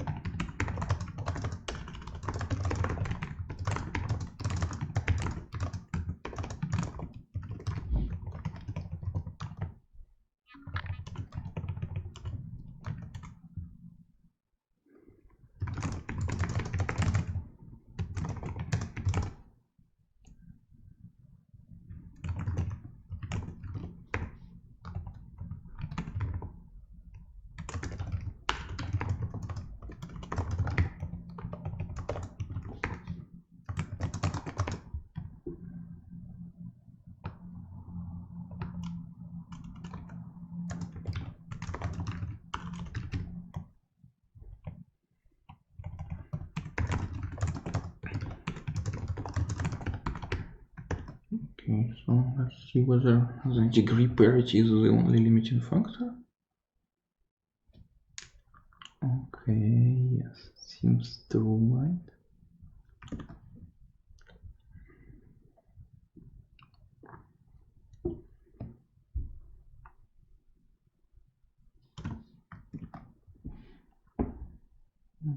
Yeah, it seems true that degree parity is the only limiting factor, and we can always get by with only plus minus ones or zeros.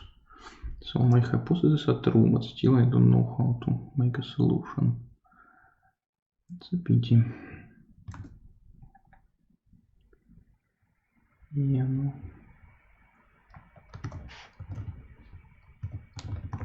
No exceptions here. Just, yeah, some seems from the stupid solution. I was right in my direction, but I don't know how to finalize this. Okay, so I know that when all degrees have the same parity, it's always possible, with only ones or zeros, of course, are not possible.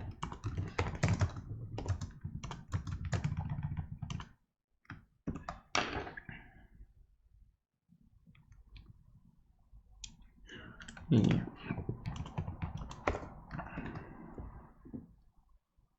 Okay, so we can always get by with minus ones or zeros. And it's always possible. Let's run more tests just to make sure it's always possible. So how do we go about it? Same parity. But what there? If the parity is the same, how to assign two trees? Something like this, after like this.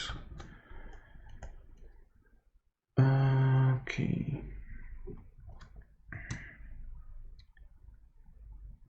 Well, first tree can assign on the negative.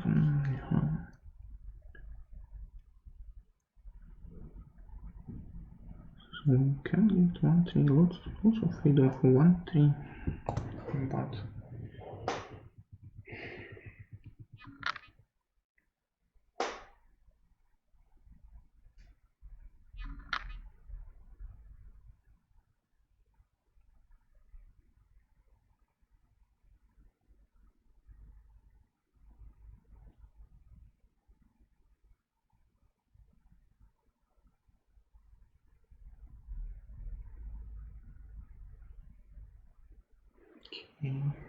no exceptions.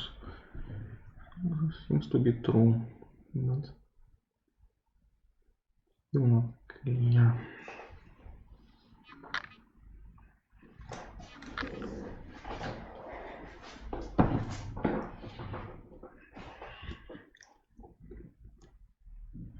Still not clear what to do. It's always possible, yes, but how? So we have the root children. We can assign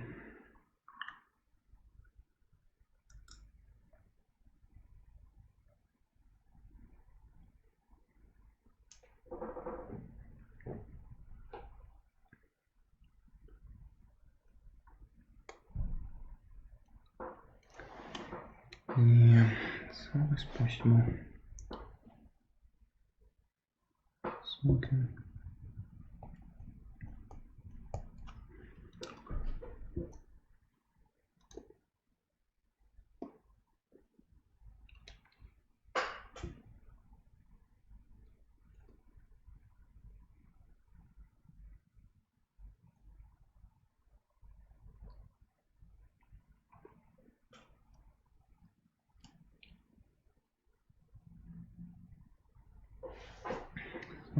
so those vertices in one. Yeah, we have this idea again. Pre-post in order in one, pre-post in order in the other. And I want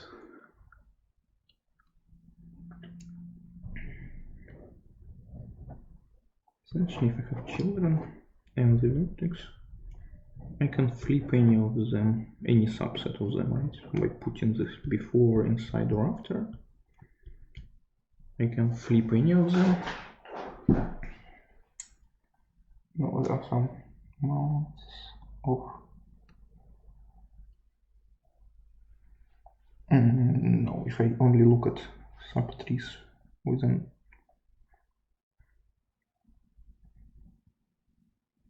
odd numbers, then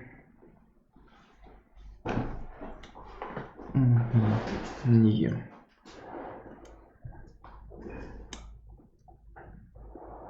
So I have an even number of children, each one of them has an odd number, obviously. So each one of them alternates, so I can make half of them alternate the way I want.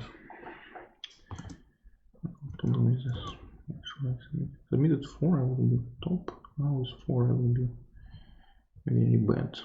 So I guess not submit at all in this case. Yeah, let's hope I still solve this problem. Okay, so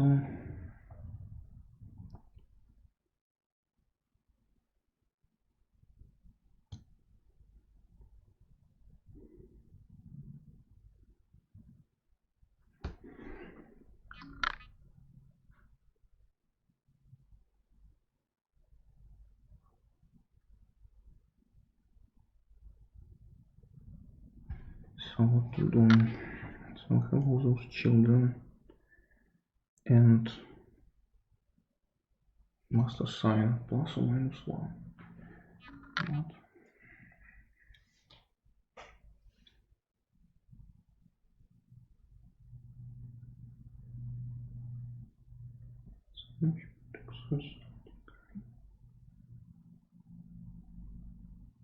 Let's assign some numbers according to the first tree, some of them. So then in the second tree we have some subtree with not a good sum, right? So which does not really. Okay, so then all these we can find them. Some subtree in a second. We don't have a match. So what we can do? We can go to the first tree and try to flip something, right? So we can flip any of the children.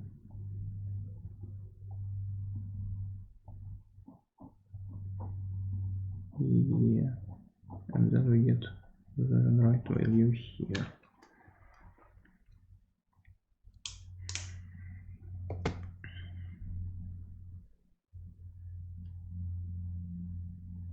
Basically, yeah, let's try to reduce imbalance essentially, right? So we want to find 2 children of the same parent in the first.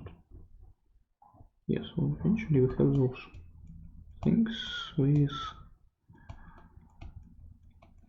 at least 3 children, right? A few things each with at least 3 children in the first and the same in the second. So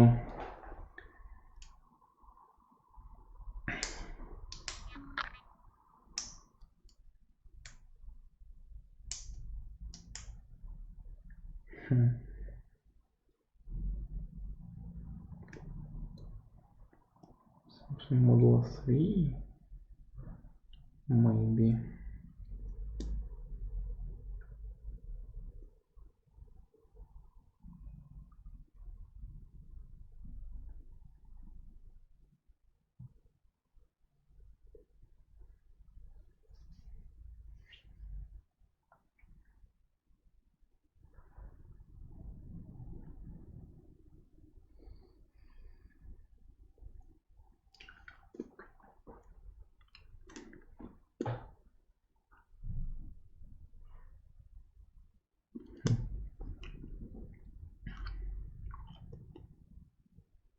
Yeah, interesting.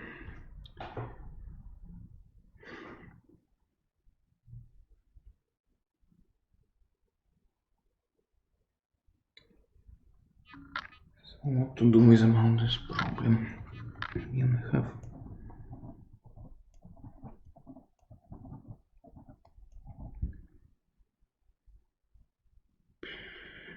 Then it was fast in first form, but I still can't solve this one.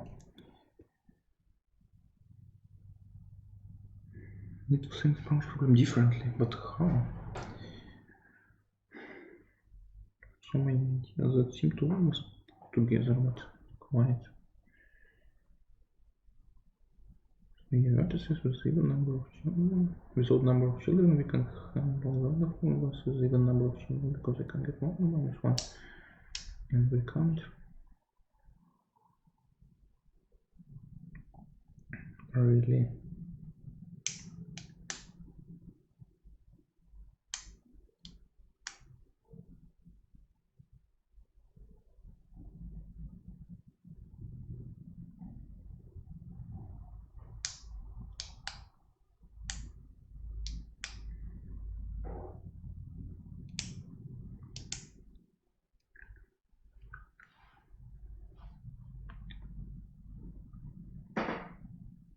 Yes, we fixed all values in each node. We know the difference 1 minus 1. Then our freedom here is in each tree we can. No, we can't do anything.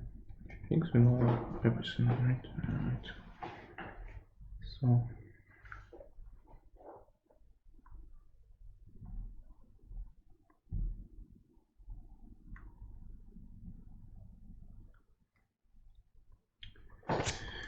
okay, so what I can do, I can have the region of input. Here let's make only 0 cases. Right in.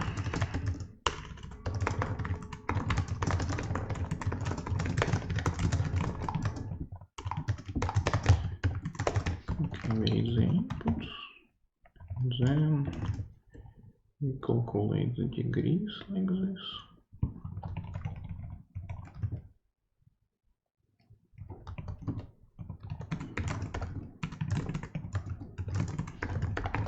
Otherwise we print impossible. In this case we print possible, but we need to find the solution, right? So we won't pass samples really. We get the right possible impossible status, but we don't know how. Okay, so how are we going to find the solution? In the remaining 8 minutes, oh my god, so we have a tree. Two trees, second tree.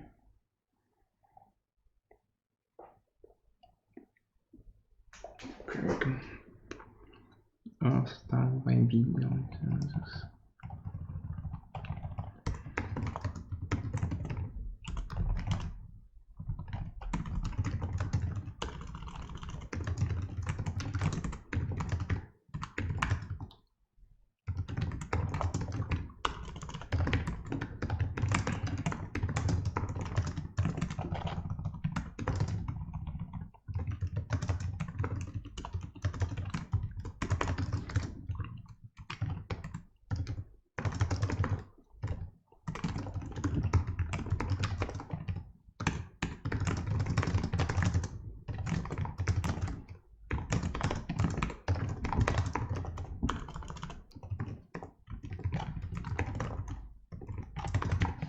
Okay, we build this tree.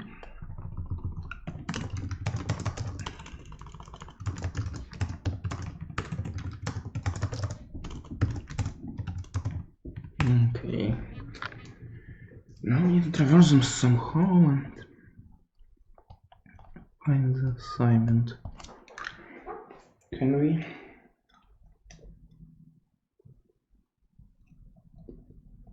If we just have a random assignment, no, random won't work. It should really be.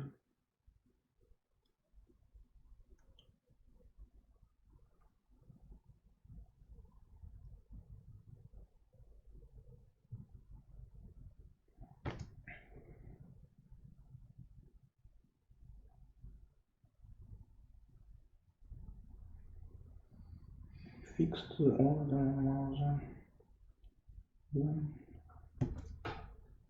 Yeah, actually, as soon as we have at least 3 children,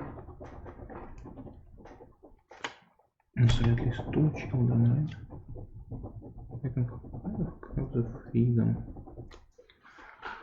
Yeah, we have the freedom, but what to do with it?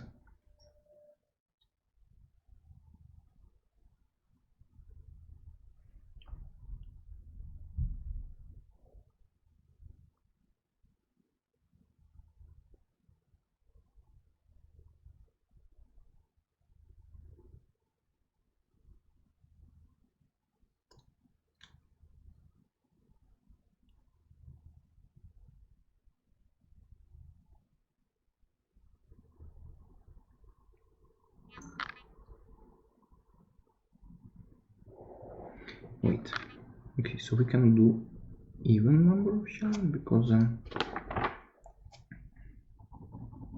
one child, right? So the problem with even numbers, but then we can have complete freedom. So for every particular child, we can count whatever we want.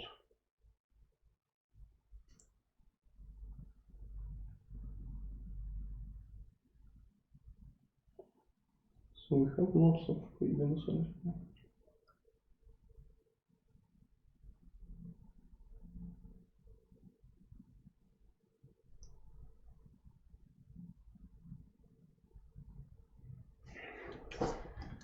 we can color according to the first. Yeah. As long as we have a mismatch in the second tree somewhere, what we should do is we should find possible flip and flip, right? So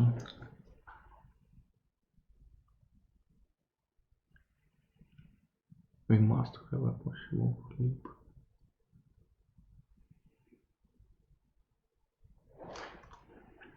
Okay, so now I submit the rest. What place will you give me now? Maybe something like 30. Probably shouldn't submit the rest then, as sad as it is.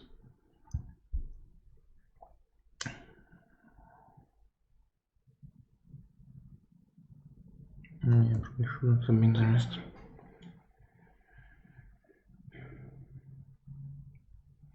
Okay, so how to solve this magical problem?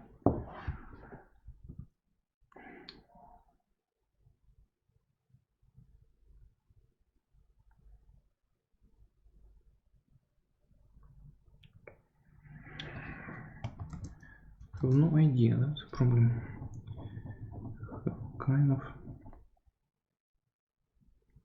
put together, but not quite. Set times. So I could put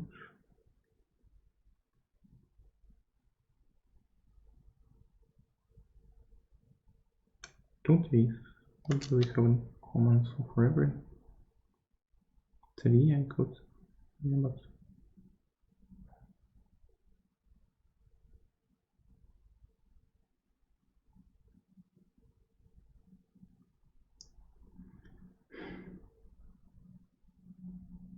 random doesn't work, because if for the other it might be.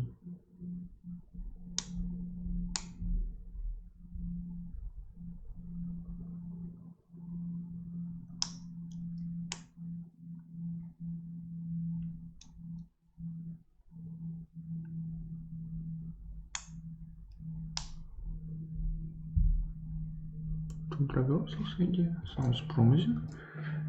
I can't make it work either.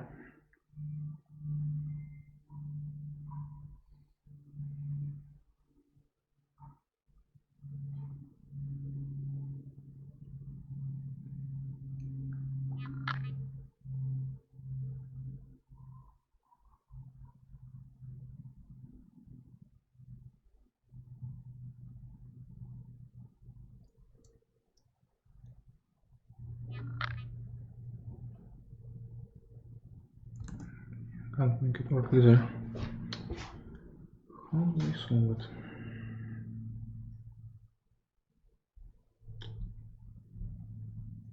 How do they solve it?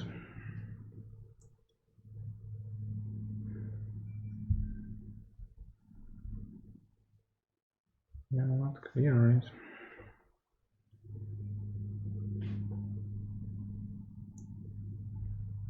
Yeah, with no problems, no problem be something like 5th or 6th place, no, but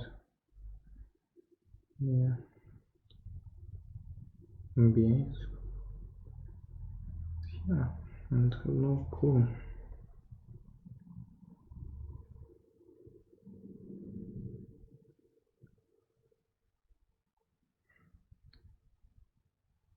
Yeah, sometimes I have no clue how to solve this problem.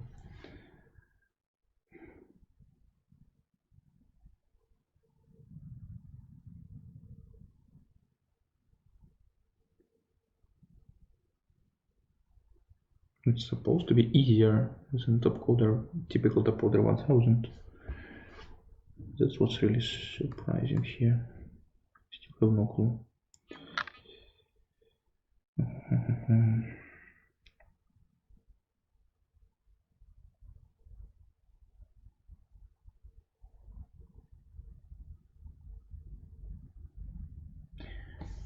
Well.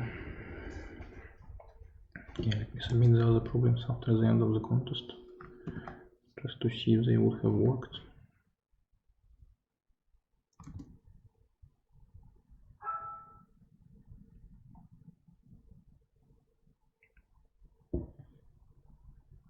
Does it submit now, I wonder?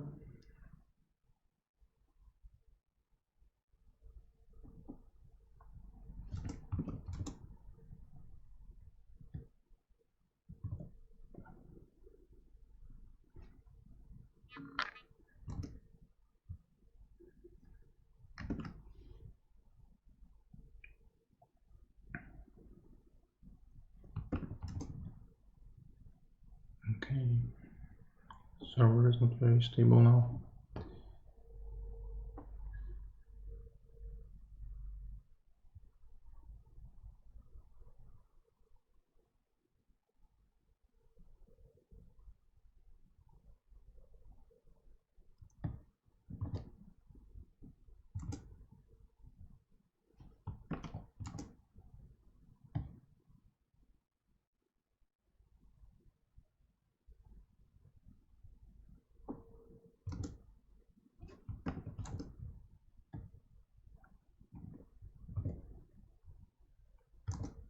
Okay, this one finally.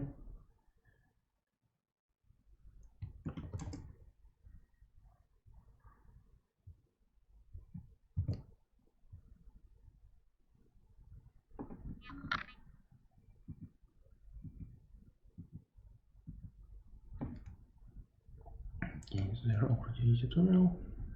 I can see. No. Okay, so I guess either the queue is long or they stopped submissions for some time. Yeah, probably queue at the end of the contest got pretty long. Yeah, well, we'll see how it turns out. In the meantime, thanks for watching, and hope I do better next time.